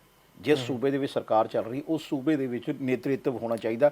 ਉੱਥੇ ਦੇ ਹੀ ਜਿਹੜੇ ਸਿਰ ਕੱਢਵੇਂ ਲੀਡਰ ਹੈਗੇ ਆ ਉਹਨਾਂ ਨੂੰ ਫੈਸਲਾ ਲੈਣ ਦੀ ਪਾਵਰ ਦਿੱਤੀ ਜਾਣੀ ਚਾਹੀਦੀ। ਪਰ ਜੋ ਰਿਜ਼ਲਟ ਹੁਣ ਨਾਰਥ ਈਸਟ ਦੇ ਵਿੱਚ ਆਏ ਹੈ ਜਾਂ ਪਿਛਲੇ ਕੁਝ ਦਿਨਾਂ ਤੋਂ ਦੇਖਣ ਨੂੰ, ਪਿਛਲੇ ਕੁਝ ਇਲੈਕਸ਼ਨਸ ਤੋਂ ਦੇਖਣ ਨੂੰ ਮਿਲ ਰਹੇ, ਉਹ ਇਹ ਲੱਗ ਰਿਹਾ ਹੈ ਕਿ ਨੈਸ਼ਨਲ ਪਾਰਟੀਆਂ ਜਿਹੜੀਆਂ ਕਿ ਜਿਨ੍ਹਾਂ ਨੂੰ ਦਿੱਲੀ ਤੋਂ ਹੈਂਡਲ ਕੀਤਾ ਜਾਂਦਾ ਹੈ, ਉਹ ਪਾਰਟੀਆਂ ਜ਼ਿਆਦਾ ਕਾਮਯਾਬ ਹੋ ਰਹੀਆਂ। ਆਪਾਂ ਜੇ ਕਾਂਗਰਸ ਨੂੰ ਇੱਕ ਪਾਸੇ ਕਰ ਦਈਏ ਤਾਂ ਉਹ ਪਾਰਟੀਆਂ ਜ਼ਿਆਦਾ ਕਾਮਯਾਬ ਹੋ ਰਹੀਆਂ, ਜਿਸ 'ਚ ਤੁਸੀਂ ਆਮ ਆਦਮੀ ਪਾਰਟੀ ਨੂੰ ਲੈ ਸਕਦੇ ਹੋ, ਬੀਜੇਪੀ ਨੂੰ ਲੈ ਸਕਦੇ ਹੋ, ਹੋਰ ਜਿਹੜੀ ਕੋਈ ਪਾਰਟੀਆਂ ਜਿਨ੍ਹਾਂ ਨੂੰ ਸੈਂਟਰ 'ਚ ਬੈਠ ਕੇ ਜਾਂ ਉਹਨਾਂ ਦੇ ਨੈਸ਼ਨਲ ਲੀਡਰ ਜਿਹੜੇ ਹੈਗੇ ਆ ਉਹ ਲੀਡ ਕਰਦੇ ਆ, ਉਹ ਜ਼ਿਆਦਾ ਵਧੀਆ ਪਰਫਾਰਮੈਂਸ ਦੇ ਰਹੀਆਂ ਨੇ। ਦੇਖੋ ਜੀ, ਐਤਕੀ ਜਿਹੜਾ ਹੁਣ ਤ੍ਰਿਪੁਰਾ 'ਚ ਇਲੈਕਸ਼ਨ ਹੋਇਆ ਸੀ 16 ਫਰਵਰੀ ਨੂੰ ਜੀ, ਤਾਂ ਜਿਹੜੀ VOTING ਦੀ ਪ੍ਰਤੀਸ਼ਤ ਸੀ ਉਹ ਐਤਕੀ ਸੀ 86%। ਤਾਂ ਇਹ ਜਿਹੜੇ ਪਿਛਲੀ ਵਾਰ ਜਿਹੜੀ VOTING ਹੋਈ ਸੀ 2018 ਉਸ ਤੋਂ 4% ਘਟ ਰਹੀ ਹੈ। ਪਿਛਲੀ ਵਾਰ ਜਿਹੜੀ ਇਹਨਾਂ ਦੀ ਸੀ ਗਿਣਤੀ ਉਹ 90% ਹੋਈ ਸੀ, ਬਟ ਐਤਕੀ ਕੁਝ ਘਟ ਗਈ ਹੈ। ਤਾਂ ਪਿਛਲੀ ਵਾਰ ਬੀਜੇਪੀ 35 ਸੀਟਾਂ ਨਾਲ ਜਿੱਤ ਕੇ ਬਹੁਤ ਵੱਡੀ ਪਾਰਟੀ ਬਣ ਕੇ ਆਈ ਸੀ, ਤਾਂ ਐਤਕੀ ਵੀ ਬੀਜੇਪੀ ਨੇ ਹੀ ਕਮਾਲ ਦਿਖਾ ਕੇ 29 ਸੀਟਾਂ ਤੇ ਕਬਜ਼ਾ ਕਰ ਲਿਆ ਹੈਗਾ। ਤਾਂ ਇਹ ਆਪਾਂ ਜਿਹੜੀ ਗੱਲ ਪਿੱਛੇ ਕਰ ਰਹੇ ਸੀਗੇ ਕਿ ਜਿਹੜਾ ਬੀਜੇਪੀ ਦਾ ਫੈਸਲਾ ਲੈਣ ਦਾ ਜਿਹੜਾ ਸਿਸਟਮ ਹੈ ਨਾ, ਸ਼ਾਇਦ ਉਹ ਲੋਕਾਂ ਨੂੰ ਪਸੰਦ ਆਉਂਦਾ, ਕਿਉਂਕਿ ਤੁਸੀਂ ਦੇਖਿਆ ਕਿ ਜਦੋਂ ਉਹਨਾਂ ਨੇ ਪਿਛਲੀ ਵਾਰੀ ਲੈਫਟ ਨੂੰ ਹਰਾ ਕੇ ਸਰਕਾਰ ਬਣਾਈ, ਉੱਥੋਂ ਵਿਪਲਵ ਦੇਵ ਨੂੰ ਉਹਨਾਂ ਨੇ CM ਬਣਾਇਆ ਸੀਗਾ। ਵਿਚਕਾਰ ਆ ਕੇ ਉਹਨਾਂ ਨੇ ਵਿਪਲਵ ਦੇਵ ਨੂੰ ਹਟਾ ਕੇ ਮਈ 2022 ਚ ਰੀਸੈਂਟਲੀ ਮਤਲਬ ਉਹਨਾਂ ਨੇ ਬਣਾ ਕੇ ਮਾਨਿਕ ਸਾਹਾ ਨੂੰ ਮੁੱਖ ਮੰਤਰੀ ਬਣਾ ਦਿੱਤਾ। ਯਾਨੀ ਇਸ ਟਾਈਪ ਦੇ ਫੈਸਲੇ ਲੈਣ 'ਚ ਬੀਜੇਪੀ, ਗੁਜਰਾਤ 'ਚ ਵੀ ਇੱਦਾਂ ਹੀ ਹੋਇਆ, ਤੁਸੀਂ ਦੇਖਿਆ ਹੋਣਾ ਗੁਜਰਾਤ 'ਚ। ਔਰ ਮੈਨੂੰ ਇਹ ਲੱਗਦਾ ਹੈ ਕਿ ਇਹ ਚੀਜ਼ਾਂ ਜਿਹੜੀਆਂ ਹੈਗੀਆਂ ਲੋਕਾਂ 'ਤੇ ਜ਼ਿਆਦਾ ਇੰਪ੍ਰੈਸ਼ਨ ਛੱਡਦੀਆਂ ਕਿ ਇਹ ਜਦੋਂ CM ਬਦਲ ਸਕਦੇ ਆ, ਕਿਉਂਕਿ ਜਦੋਂ ਜਿਹੜੀ ਸੈਂਟਰ ਦੀ ਲੀਡਰਸ਼ਿਪ ਹੈਗੀ ਹੈ, ਜੇ CM ਬਦਲਦੀ ਤਾਂ ਉਹਦਾ ਵੱਡਾ ਕੋਈ ਲੌਜਿਕ ਹੁੰਦਾ। ਔਰ ਇਹਨਾਂ ਦੇ ਵਿੱਚ ਇੱਕ ਹੋਰ ਚੀਜ਼ ਦੇਖਣ ਨੂੰ ਹੈ, ਇਹ ਕਿ ਜਿਹੜੇ ਬੰਦੇ ਨੂੰ ਹਟਾਇਆ ਜਾਂਦਾ ਉਹ ਵਿਰੋਧ ਨਹੀਂ ਕਰਦਾ, ਨਾ ਕੋਈ ਬਿਆਨਬਾਜ਼ੀ ਕਰਦਾ, ਤੁਸੀਂ ਨਵਾਂ ਬੰਦਾ ਨਾ ਬਿਆਨਬਾਜ਼ੀ ਕਰਦਾ, ਨਾ ਪਾਰਟੀ ਛੱਡ ਕੇ ਕਿਤੇ ਜਾਂਦਾ ਹੈਗਾ। ਇੱਕ ਇਸ ਪਾਰਟੀ ਦੇ ਵਿੱਚ ਇੱਕ ਡਿਸਪਲਿਨ ਹੈਗਾ ਜਿਹੜਾ ਅੱਗੇ ਜਾ ਕੇ ਇਸ ਪਾਰਟੀ ਨੂੰ ਅੱਗੇ ਵਧਾਉਣ 'ਚ ਮਜ਼ਬੂਤ ਕਰਦਾ ਪਿਆ। ਯਾਨੀ ਜਿੱਦਾਂ ਉਹਨਾਂ ਨੇ ਕਿਹਾ ਕਿ ਜੇ ਬੀਜੇਪੀ ਨਰਿੰਦਰ ਮੋਦੀ ਦੇ ਨਾਮ ਤੇ ਅੱਗੇ ਵਧ ਰਹੀ ਹੈ ਤੇ ਕਿਸੇ ਨੂੰ ਇਸ ਗੱਲ ਦੀ ਤੰਗੀ ਨਹੀਂ ਹੈਗੀ, ਇਸ ਗੱਲ ਦੀ ਤਕਲੀਫ ਨਹੀਂ ਹੈਗੀ ਕਿ ਨਰਿੰਦਰ ਮੋਦੀ ਦੇ ਨਾਮ ਤੇ ਹੀ ਕਿਉਂ ਅੱਗੇ ਵਧ ਰਹੀ ਹੈ। ਕਾਂਗਰਸ ਦੇ ਵਿੱਚ ਇਹ ਥੋੜ੍ਹੇ ਜਿਹੇ ਇਹ ਡਰਾਬੈਕ ਹੈਗੇ ਆ ਕਿ ਉਹ ਜਿਹੜਾ ਵੀ ਲੀਡਰ ਅੱਗੇ ਸਿਰ ਕੱਢਣਾ ਚਾਹੁੰਦਾ ਹੈ ਜਾਂ ਥੋੜਾ ਜਿਹਾ ਪਪੂਲਰ ਹੋਣ ਲੱਗਦਾ ਤੇ ਉਹਦੀਆਂ ਲੱਤਾਂ ਜ਼ਿਆਦਾ ਖਿੱਚੀਆਂ ਜਾਂਦੀਆਂ, ਜਿਸ ਕਰਕੇ ਉਹ ਪਾਰਟੀ ਜਿਹੜੀ ਹੈਗੀ ਉਹ ਪਿੱਛੇ ਪਿੱਛੇ ਰਹੀ ਜਾ ਰਹੀ ਹੈ। ਦੇਖੋ ਜੀ, ਆ ਜਿਹੜਾ 2023 ਦਾ ਚੁਣਾਵ ਸੀ, ਭਾਜਪਾ ਨੇ ਇਹ 'ਚ 60 ਸੀਟਾਂ ਦੇ ਉੱਤੇ ਆਪਣਾ ਚੁਣਾਵ ਲੜਿਆ, ਤਾਂ ਲੈਫਟ ਤਾਂ ਕਾਂਗਰਸ ਦੀ ਜਿਹੜੀ ਸੀਗੀ ਉਹ 47 ਤਾਂ 13 ਸੀਟਾਂ ਦੇ ਨਾਲ ਗੱਠਜੋੜ ਸੀਗਾ। ਟਿਪਰਾ ਮੋਥਾ ਪਾਰਟੀ ਨੇ 42 ਸੀਟਾਂ ਤੇ ਆਪਣਾ ਚੁਣਾਵ ਲੜਿਆ ਸੀਗਾ। ਤਾਂ ਰਾਜ 'ਚ ਤ੍ਰਿਕੋਣੀ ਮੁਕਾਬਲਾ ਹੋਣ ਦੀ ਉਮੀਦ ਸੀ, ਬਟ ਉਹ ਤ੍ਰਿਕੋਣੀ ਤਾਂ ਰਿਹਾ ਕੁਛ ਨਹੀਂ, ਕਿਉਂਕਿ ਬੀਜੇਪੀ ਹੀ ਸਾਰਾ ਇਹਨਾਂ ਦਾ ਜੋ ਵੀ ਹੈਗਾ ਗੱਠਜੋੜ ਕਰਕੇ ਲੈ ਗਈ। ਕਿਉਂਕਿ ਜਿਹੜਾ 2018 ਦਾ ਚੁਣਾਵ ਹੋਇਆ ਸੀ ਉਹ 'ਚ ਬੀਜੇਪੀ ਨੂੰ 35 ਸੀਟਾਂ ਮਿਲੀਆਂ ਸੀ, ਤਾਂ ਸੀਪੀਐਮ ਨੂੰ 16, ਤਾਂ ਆਈਪੀਐਫ ਫਰੰਟ ਨੂੰ 7 ਸੀਟਾਂ ਮਿਲੀ ਸੀ, ਤਾਂ ਭਾਜਪਾ ਨੇ ਉਸ ਲਈ ਸਰਕਾਰ ਬਣਾਈ ਸੀ। ਜਿਹੜੀ ਟਿਪਰਾ ਮੋਥਾ ਪਾਰਟੀ ਹੈ ਨਾ, ਇਹਨੇ ਬਹੁਤ ਵਧੀਆ ਪ੍ਰਦਰਸ਼ਨ ਕੀਤਾ ਹੈ। ਜਿਸ ਤਰ੍ਹਾਂ ਇਹ ਉੱਭਰ ਕੇ ਪਾਰਟੀ ਇਸ ਵੇਲੇ ਸਾਹਮਣੇ ਆਈ ਹੈ, ਬਹੁਤ ਵਧੀਆ ਪ੍ਰਦਰਸ਼ਨ ਕੀਤਾ। ਔਰ ਬੀਜੇਪੀ ਦੇ ਜਿਹੜੇ ਹੁਣ ਮੌਜੂਦਾ ਲੀਡਰ ਹੈਗੇ, ਬੀਜੇਪੀ ਦਾ ਇਹ ਕਹਿਣਾ ਕਿ ਜਿਹੜੀ ਟਿਪਰਾ ਮੋਥਾ ਪਾਰਟੀ ਐਕਚੁਅਲੀ ਇਹ ਹੈਗੀ ਹੈ, ਜਿਹੜੇ ਟਰਾਈਬਲਸ ਹੈਗੇ ਆ, ਜਿਹੜੇ ਬਹੁਤ ਬਿਲਕੁਲ ਪਿਛੜੇ ਇਲਾਕਿਆਂ ਦੇ ਵਿੱਚ ਰਹਿੰਦੇ ਆ, ਇਹ ਉਹਨਾਂ ਦੀ ਪਾਰਟੀ ਹੈ ਔਰ ਉਹ ਉਹਨਾਂ ਦੀ ਹੀ ਗੱਲਬਾਤ ਕਰਦੀ ਹੈ। ਤੇ ਹੁਣ ਬੀਜੇਪੀ ਜਿਹੜੀ ਹੈ, ਬੀਜੇਪੀ ਪਹਿਲਾਂ ਵੀ ਇਹਨਾਂ ਨਾਲ ਗੱਲਬਾਤ ਕਰਦੀ ਰਹੀ ਹੈ ਔਰ ਇਹਨਾਂ ਦੀ ਸੁਣਦੀ ਰਹੀ ਹੈ। ਹੁਣ ਜਿਹੜਾ ਉਹਨਾਂ ਨੂੰ ਇਹ ਲੱਗਾ ਜਦੋਂ ਟਿਪਰਾ ਮੋਥਾ ਪਾਰਟੀ ਨੇ ਇੱਕ ਵਧੀਆ ਪ੍ਰਦਰਸ਼ਨ ਕੀਤਾ, ਤੇ ਬੀਜੇਪੀ ਦਾ ਅਗਲਾ ਟਾਰਗੇਟ ਜਿਹੜਾ ਹੈਗਾ ਉਹ ਉਹੀ ਵੋਟਰ ਨੇ ਜਿਨ੍ਹਾਂ ਨੇ ਟਿਪਰਾ ਮੋਥਾ ਪਾਰਟੀ ਨੂੰ ਐਡਾ ਵਧੀਆ ਮਤਲਬ ਵੋਟ ਸ਼ੇਅਰ ਦਿੱਤਾ। ਹਾਲਾਂਕਿ ਬਹੁਮਤ ਤਾਂ ਨਹੀਂ ਉਹਨੂੰ ਮਿਲਿਆ, ਲੇਕਿਨ ਵੋਟ ਸ਼ੇਅਰ ਜਿਹੜਾ ਦਿੱਤਾ ਹੈ ਨਾ, ਇਹ ਇੱਕ ਆਪਣੇ ਆਪ 'ਚ ਉਦਾਹਰਨ ਹੈ ਕਿ ਜਿਹੜੀ ਟਰਾਈਬਲਸ ਦੀ ਪਾਰਟੀ ਹੈਗੀ ਹੈ, ਉਹ ਅੱਗੇ ਟਰਾਈਬਲਸ ਜਿਹੜੇ ਹੈਗੇ ਆ ਉਹ ਆਪਣੇ ਲੀਡਰਾਂ ਨੂੰ ਅੱਗੇ ਵਧਾਉਣਾ ਚਾਹੁੰਦੇ। ਜੋ ਵੀ ਪਾਰਟੀ ਇਹਨਾਂ ਦੇ ਨਾਲ ਅਗਲੀ ਵਾਰੀ ਜੁੜ ਕੇ ਜਾਂ ਇਸ ਵਾਰ ਇਹਨਾਂ ਨੂੰ ਅਲਾਈਅੰਸ 'ਚ ਲੈ ਕੇ ਸਰਕਾਰ ਬਣਾ ਲੈਂਦੀ ਹੈ, ਤੇ ਜ਼ਾਹਿਰ ਹੈ ਕਿ ਇਹ ਪਾਰਟੀ ਔਰ ਇਹਨਾਂ ਦੇ ਵੋਟਰ ਜਿਹੜੇ ਆ ਉਸੇ ਪਾਰਟੀ ਨਾਲ ਜੁੜ ਜਾਣਗੇ। ਔਰ ਮੈਨੂੰ ਇਹ ਲੱਗਦਾ ਹੈ ਕਿ ਅੱਜ ਦਿੱਲੀ ਦੇ ਵਿੱਚ ਜਿਹੜਾ ਪ੍ਰੋਗਰਾਮ ਹੈ, ਦਿੱਲੀ ਦੇ ਹੈੱਡਕੁਆਟਰ ਦੇ ਵਿੱਚ ਬੀਜੇਪੀ ਦੇ ਵਿੱਚ ਜਿਹੜਾ ਹੈਗਾ, ਉੱਥੇ ਪ੍ਰਧਾਨ ਮੰਤਰੀ ਨੇ ਆਉਣਾ ਹੈ। ਔਰ ਪ੍ਰਧਾਨ ਮੰਤਰੀ ਨੇ, ਮੈਨੂੰ ਇਹ ਲੱਗਦਾ ਹੈ ਕਿ ਪ੍ਰਧਾਨ ਮੰਤਰੀ ਅਜਿਹਾ ਜ਼ਰੂਰ ਕੁਝ ਕਹਿਣਗੇ। ਔਰ ਨਰਿੰਦਰ ਮੋਦੀ ਦੀ ਇਹ ਖਾਸ ਆਦਤ ਦੇਖੀ ਗਈ ਹੈ ਕਿ ਨਰਿੰਦਰ ਮੋਦੀ ਉਸ ਤਬਕੇ ਨੂੰ ਜੁੜਨਾ ਚਾਹੁੰਦੇ ਜਿਹੜਾ ਤਬਕਾ ਆਪਣੇ ਆਪ ਨੂੰ ਕੱਟਿਆ ਮਹਿਸੂਸ ਕਰੇ ਕਿ ਸਾਡੀ ਸੁਣਵਾਈ ਨਹੀਂ ਹੁੰਦੀ, ਇਹ ਉਹਨੂੰ ਜੁੜਨਾ ਚਾਹੁੰਦੇ ਆ। ਤੇ ਜਦੋਂ ਜੁੜਦੇ ਆ, ਕਿਉਂਕਿ ਨਾਰਥ ਈਸਟ ਦੇ ਵਿੱਚ ਇੱਕ ਜਿਹੜੀ ਨਹੀਂ ਤਾਂ ਰੀਜਨਲ ਪਾਰਟੀਆਂ ਉੱਥੇ ਰਾਜ ਕਰਦੀ ਰਹੀਆਂ ਜਾਂ ਕਾਂਗਰਸ ਨੇ ਜ਼ਿਆਦਾ ਉੱਥੇ ਰਾਜ ਕੀਤਾ। ਅੱਜ ਕਾਂਗਰਸ ਉੱਥੇ ਨਜ਼ਰ ਹੀ, ਉਹਨਾਂ ਨੇ ਜਿਹੜਾ ਹੈਗਾ ਉਹਦੇ ਨਾਲ ਲੈਫਟ ਦੇ ਨਾਲ ਗੱਠਜੋੜ ਕਰਕੇ ਦੇਖ ਲਿਆ, ਕੋਈ ਰਿਜ਼ਲਟ ਖਾਸ ਜਿਹੜਾ ਉਹਨਾਂ ਨੂੰ ਜੋ ਚਾਹੁੰਦੇ ਸੀਗੇ ਉਹ ਕੋਈ ਜਾਦੂ ਨਹੀਂ ਚੱਲਿਆ। ਇਸ ਕਰਕੇ ਇਹ ਲੋਕ ਹੁਣ ਬੀਜੇਪੀ ਨੂੰ ਦਾ ਹੌਸਲਾ ਇਹਨਾਂ ਗੱਲਾਂ ਨੂੰ ਲੈ ਕੇ ਬੀਜੇਪੀ ਦਾ ਹੌਸਲਾ ਜਿਹੜਾ ਉਹ ਵੱਧਦਾ ਹੈ। ਜਦੋਂ ਬੀਜੇਪੀ ਦਾ ਹੌਸਲਾ ਵੱਧਦਾ ਹੈ ਤਾਂ ਉਹਨੂੰ ਇਹ ਲੱਗਦਾ ਕਿ ਜੋ ਨੀਤੀਆਂ ਸਾਡੀਆਂ ਚੱਲ ਰਹੀਆਂ ਨਾ, ਉਸੇ ਨੀਤੀਆਂ 'ਤੇ ਚੱਲਿਆ ਜਾਵੇ ਤਾਂ ਅਸੀਂ ਪੂਰੇ ਦੇਸ਼ ਦੇ ਵਿੱਚ ਆਪਣੀ ਸਰਕਾਰ ਬਣਾ ਸਕਦੇ ਹਾਂ। ਦੇਖੋ ਜੀ, ਇਹਦੇ ਨਾਲ ਹੀ ਮੇਘਾਲਿਆ 'ਚ ਵੀ ਇਲੈਕਸ਼ਨ ਹੋਇਆ, ਉਹ 'ਚ ਵੀ ਵੋਟਿੰਗ ਪ੍ਰਤੀਸ਼ਤ ਜਿਹੜਾ 85% ਸੀਗਾ, ਜੋ ਕਿ ਪਿਛਲੇ ਸਾਲ ਨਾਲ 10% ਜ਼ਿਆਦਾ ਸੀਗਾ। ਤ੍ਰਿਪੁਰਾ 'ਚ ਆਪਾਂ ਗੱਲ ਕੀਤੀ ਸੀ, ਉਹ 'ਚ 4% ਘਟਿਆ ਹੈਗਾ, ਤਾਂ ਇੱਥੇ 10% ਵੱਧ ਕੇ ਵੋਟਿੰਗ ਹੋਈ ਆ। ਤਾਂ ਇੱਥੇ 27 ਫਰਵਰੀ ਨੂੰ ਇਲੈਕਸ਼ਨ ਹੋਇਆ ਸੀ, 60 ਵਿੱਚੋਂ 49 ਸੀਟਾਂ 'ਚ ਇੱਥੇ ਮਤਦਾਨ ਹੋਇਆ ਸੀ। ਉਹਦਾ ਵੀ ਇੱਕ ਵੱਡਾ ਕਾਰਨ ਸੀ ਕਿ UDP ਉਮੀਦਵਾਰ HDR ਗਦੋ ਦੇ ਨਿਧਨ ਦੇ ਉਹਨਾਂ ਦੀ ਵਜ੍ਹਾ ਦੇ ਕਰਕੇ ਉਹ ਸੀਟ ਇੱਕ ਟਾਲ ਦਿੱਤੀ ਗਈ ਸੀ। 60 ਸੀਟਾਂ ਹੈ ਵੈਸੇ, ਮਤਲਬ ਇੱਕ ਸੀਟ 59 'ਚ ਹੋਇਆ ਹੈਗਾ। ਤਾਂ ਇਸ ਵਾਰ NPP ਨੇ 57, ਕਾਂਗਰਸ ਤਾਂ BJP ਨੇ 60 ਸੀਟਾਂ, ਤਾਂ TMC ਨੇ 56 ਸੀਟਾਂ ਤੇ ਆਪਣੇ ਕੈਂਡੀਡੇਟ ਉਤਾਰੇ ਸੀਗੇ। ਮੇਘਾਲਿਆ ਜਿਹੜਾ ਨਾ, ਮੇਘਾਲਿਆ ਦੀਆਂ ਜਿਹੜੀਆਂ 59 ਸੀਟਾਂ ਜਿਹੜੀ ਹੁਣ ਹੋਈ ਹੈ, ਉਹਦੇ 'ਚ ਕਾਂਗਰਸ ਨੇ ਪਿਛਲੀ ਵਾਰੀ ਵਧੀਆ ਜਿਹੜਾ ਪ੍ਰਦਰਸ਼ਨ ਕੀਤਾ ਸੀਗਾ, ਤੇ ਐਤਕੀ ਜਿਹੜੀ ਉੱਥੇ ਦੀ ਲੋਕਲ ਪਾਰਟੀ ਹੈਗੀ ਹੈ ਉਹ ਵਧੀਆ ਪ੍ਰਦਰਸ਼ਨ ਕਰ ਰਹੀ ਹੈ, ਕਿਉਂਕਿ ਬੀਜੇਪੀ ਨੇ ਉਹਨਾਂ ਤੋਂ ਗੱਠਜੋੜ ਤੋੜਤਾ ਸੀਗਾ ਇਲੈਕਸ਼ਨ ਤੋਂ ਪਹਿਲਾਂ ਹੀ। ਬੀਜੇਪੀ ਨੇ ਗੱਠਜੋੜ ਤੋੜਤਾ ਸੀ, ਲੇਕਿਨ ਜਿੱਦਾਂ ਸਿਆਸਤ ਦੇ ਵਿੱਚ ਇਹ ਕੁਝ ਵੀ ਜਿਹੜਾ ਹੈਗਾ ਉਹ ਪੱਕਾ ਨਹੀਂ ਹੁੰਦਾ, ਕਦੀ ਵੀ ਕੁਝ ਵੀ ਹੋ ਸਕਦਾ ਹੈ, ਕਿਉਂਕਿ ਸੱਤਾ ਦੇ ਲਈ ਸਭ ਕੁਝ ਕੀਤਾ ਜਾਂਦਾ। ਔਰ ਜ਼ਾਹਿਰ ਹੈ ਕਿ ਜਿਹੜੀ ਸਿਆਸੀ ਪਾਰਟੀਆਂ ਹੈਗੀਆਂ ਇਹ ਸੱਤਾ 'ਚ ਆਉਣ ਵਾਸਤੇ ਹੀ ਬਣੀਆਂ ਹੋਈਆਂ ਨੇ, ਤੇ ਇਸ ਕਰਕੇ ਸਿਰਫ ਆਕੜਨਾ ਨਹੀਂ ਚਾਹੀਦਾ ਕਿ ਨਹੀਂ ਅਸੀਂ ਇਹਦੇ ਨਾਲ ਨਹੀਂ ਰਲਣਾ, ਚਾਹੇ ਸੱਤਾ ਸਾਨੂੰ ਮਿਲੇ ਚਾਹੇ ਨਾ ਮਿਲੇ। ਉਹ ਸੱਤਾ ਤਾਂ ਕਿਸੇ ਨਾ ਕਿਸੇ ਨੇ ਲੈਣੀ ਹੈ, ਇਹ ਤਾਂ ਹੋ ਨਹੀਂ ਸਕਦਾ ਕਿ ਸੱਤਾ ਤੋਂ ਬਗੈਰ ਉਹ ਸੂਬਾ ਜਿਹੜਾ ਉਹ ਚੱਲ ਸਕੇ। ਤੇ ਬੀਜੇਪੀ ਫਲੈਕਸੀਬਲ ਹੋ ਸਕਦੀ ਹੈ ਔਰ ਸਰਕਾਰ ਉੱਥੇ ਵੀ ਬਣ ਸਕੇ, ਤ੍ਰਿਪੁਰਾ, ਮੇਘਾਲਿਆ ਔਰ ਨਾਗਾਲੈਂਡ। ਜੇਕਰ ਮੇਘਾਲਿਆ ਦੇ ਵਿੱਚ ਸਰਕਾਰ ਬਣ ਜਾਂਦੀ ਹੈ ਅਲਾਇੰਸ ਦੇ ਨਾਲ, ਤੇ ਫਿਰ ਤਾਂ ਤਿੰਨੋਂ ਸੂਬਿਆਂ ਦੇ ਵਿੱਚ ਬੀਜੇਪੀ ਜਿਹੜੀ ਹੈ ਉਹ ਸੱਤਾ ਦੇ ਵਿੱਚ ਹੋਏਗੀ। ਦੇਖੋ ਜੀ, ਮੇਘਾਲਿਆ ਵਿੱਚ 2018 ਵਿੱਚ 49 ਸੀਟਾਂ ਵਿੱਚ ਕਾਂਗਰਸ ਨੇ 21 ਸੀਟਾਂ ਜਿੱਤੀਆਂ ਸੀ। ਤਾਂ ਬੀਜੇਪੀ ਨੂੰ ਸਿਰਫ 2 ਸੀਟਾਂ ਹੀ ਮਿਲ ਸਕੀਆਂ ਸੀ, ਤਾਂ NPP ਨੂੰ 19 ਸੀਟਾਂ ਮਿਲੀਆਂ ਸੀ। ਤਾਂ ਉਹਨਾਂ ਨੇ ਮੇਘਾਲਿਆ ਡੈਮੋਕ੍ਰੈਟਿਕ ਇੱਕ ਆਪਣਾ MDA ਦੇ ਨਾਂ ਦੇ ਅਲੱਗ ਤੋਂ ਇੱਕ ਸੰਸਥਾ ਬਣਾਈ ਸੀ ਤਾਂ ਐਨਪੀਪੀ ਦੇ ਕੰਡਰਮ ਸੰਗਮਾ ਮੁੱਖ ਮੰਤਰੀ ਉਸ ਲਈ ਬਣੇ ਸੀ 2018 ਵਿੱਚ। ਬਿਲਕੁਲ। ਜਦੋਂ ਪਿਛਲੀ ਵਾਰੀ ਦੀ ਆਪਾਂ ਜਿਹੜੀ ਗੱਲ ਕਰ ਰਹੇ ਹਾਂ ਉਹਦੇ 'ਚ ਬੀਜੇਪੀ ਨੇ ਜਿਹੜਾ ਨਾ ਮੇਘਾਲय ਦੇ ਵਿੱਚ ਹੁਣ ਬੀਜੇਪੀ ਦਾ ਪ੍ਰਦਰਸ਼ਨ ਆਪਾਂ ਕਿਉਂ ਵਧੀਆ ਕਹਿ ਰਹੇ ਹਾਂ ਕਿਉਂਕਿ ਪਿਛਲੀ ਵਾਰ ਸਿਰਫ 2 ਸੀਟਾਂ ਸੀਗੀਆਂ ਬੀਜੇਪੀ ਦੇ ਕੋਲ, ਤੇ ਐਤਕੀ ਜੇ ਉਹਨਾਂ ਨੇ 4 ਸੀਟਾਂ ਵੀ ਉਹਦੇ 'ਚ ਜੋੜ ਲਈਆਂ ਤੇ ਬਹੁਤ ਵਧੀਆ ਪ੍ਰਦਰਸ਼ਨ ਹੋ ਗਿਆ। ਜਿੱਥੇ ਪਹਿਲਾਂ 2 ਸੀਟਾਂ ਤੇ ਲੋਕਲ ਜਿਹੜੀ ਪਾਰਟੀ ਹੈਗੀ ਉਹਨਾਂ ਨਾਲ ਮਿਲ ਕੇ ਸਰਕਾਰ ਜਿਹੜੀ ਬਣਾਉਣੀ ਪਈ ਸੀਗੀ, ਤੇ ਹੁਣ ਜਦੋਂ ਜਿਹੜਾ ਐਮਡੀਏ ਹੈ ਇਹਦੇ 'ਚ ਐਮਡੀਏ ਦੇ ਵਿੱਚ ਇੱਕ ਇਹ ਸੀਗੇ ਤੇ ਇੱਕ ਬੀਜੇਪੀ ਸੀਗੀ ਤੇ ਇੱਕ ਹੋਰ ਪਾਰਟੀ ਸੀਗੀ, ਇਹਨਾਂ ਨੇ ਰਲ ਕੇ ਸਰਕਾਰ ਬਣਾਈ ਸੀ ਔਰ ਉਹ ਸਰਕਾਰ ਕਾਫੀ ਹੱਦ ਤੱਕ ਜਿਹੜੀ ਹੈਗੀ ਹੈ ਉਹ ਕਾਮਯਾਬ ਰਹੀ, ਜਿਸ ਕਰਕੇ ਫਿਰ ਉਹ ਪਾਰਟੀ ਜਿਹੜੀ ਹੈ ਉਹ ਬੇਸ਼ੱਕ ਅਲਾਈਅੰਸ ਬੀਜੇਪੀ ਨੇ ਉਹਨਾਂ ਨਾਲ ਤੋੜ ਲਿਆ ਲੇਕਿਨ ਉਹ ਪਾਰਟੀ ਫਿਰ ਇੱਕ ਪਾਵਰ ਦੇ ਵਿੱਚ ਆਉਣ ਦੀ ਪੋਜੀਸ਼ਨ ਦੇ ਵਿੱਚ ਆ ਗਈ ਹੈ।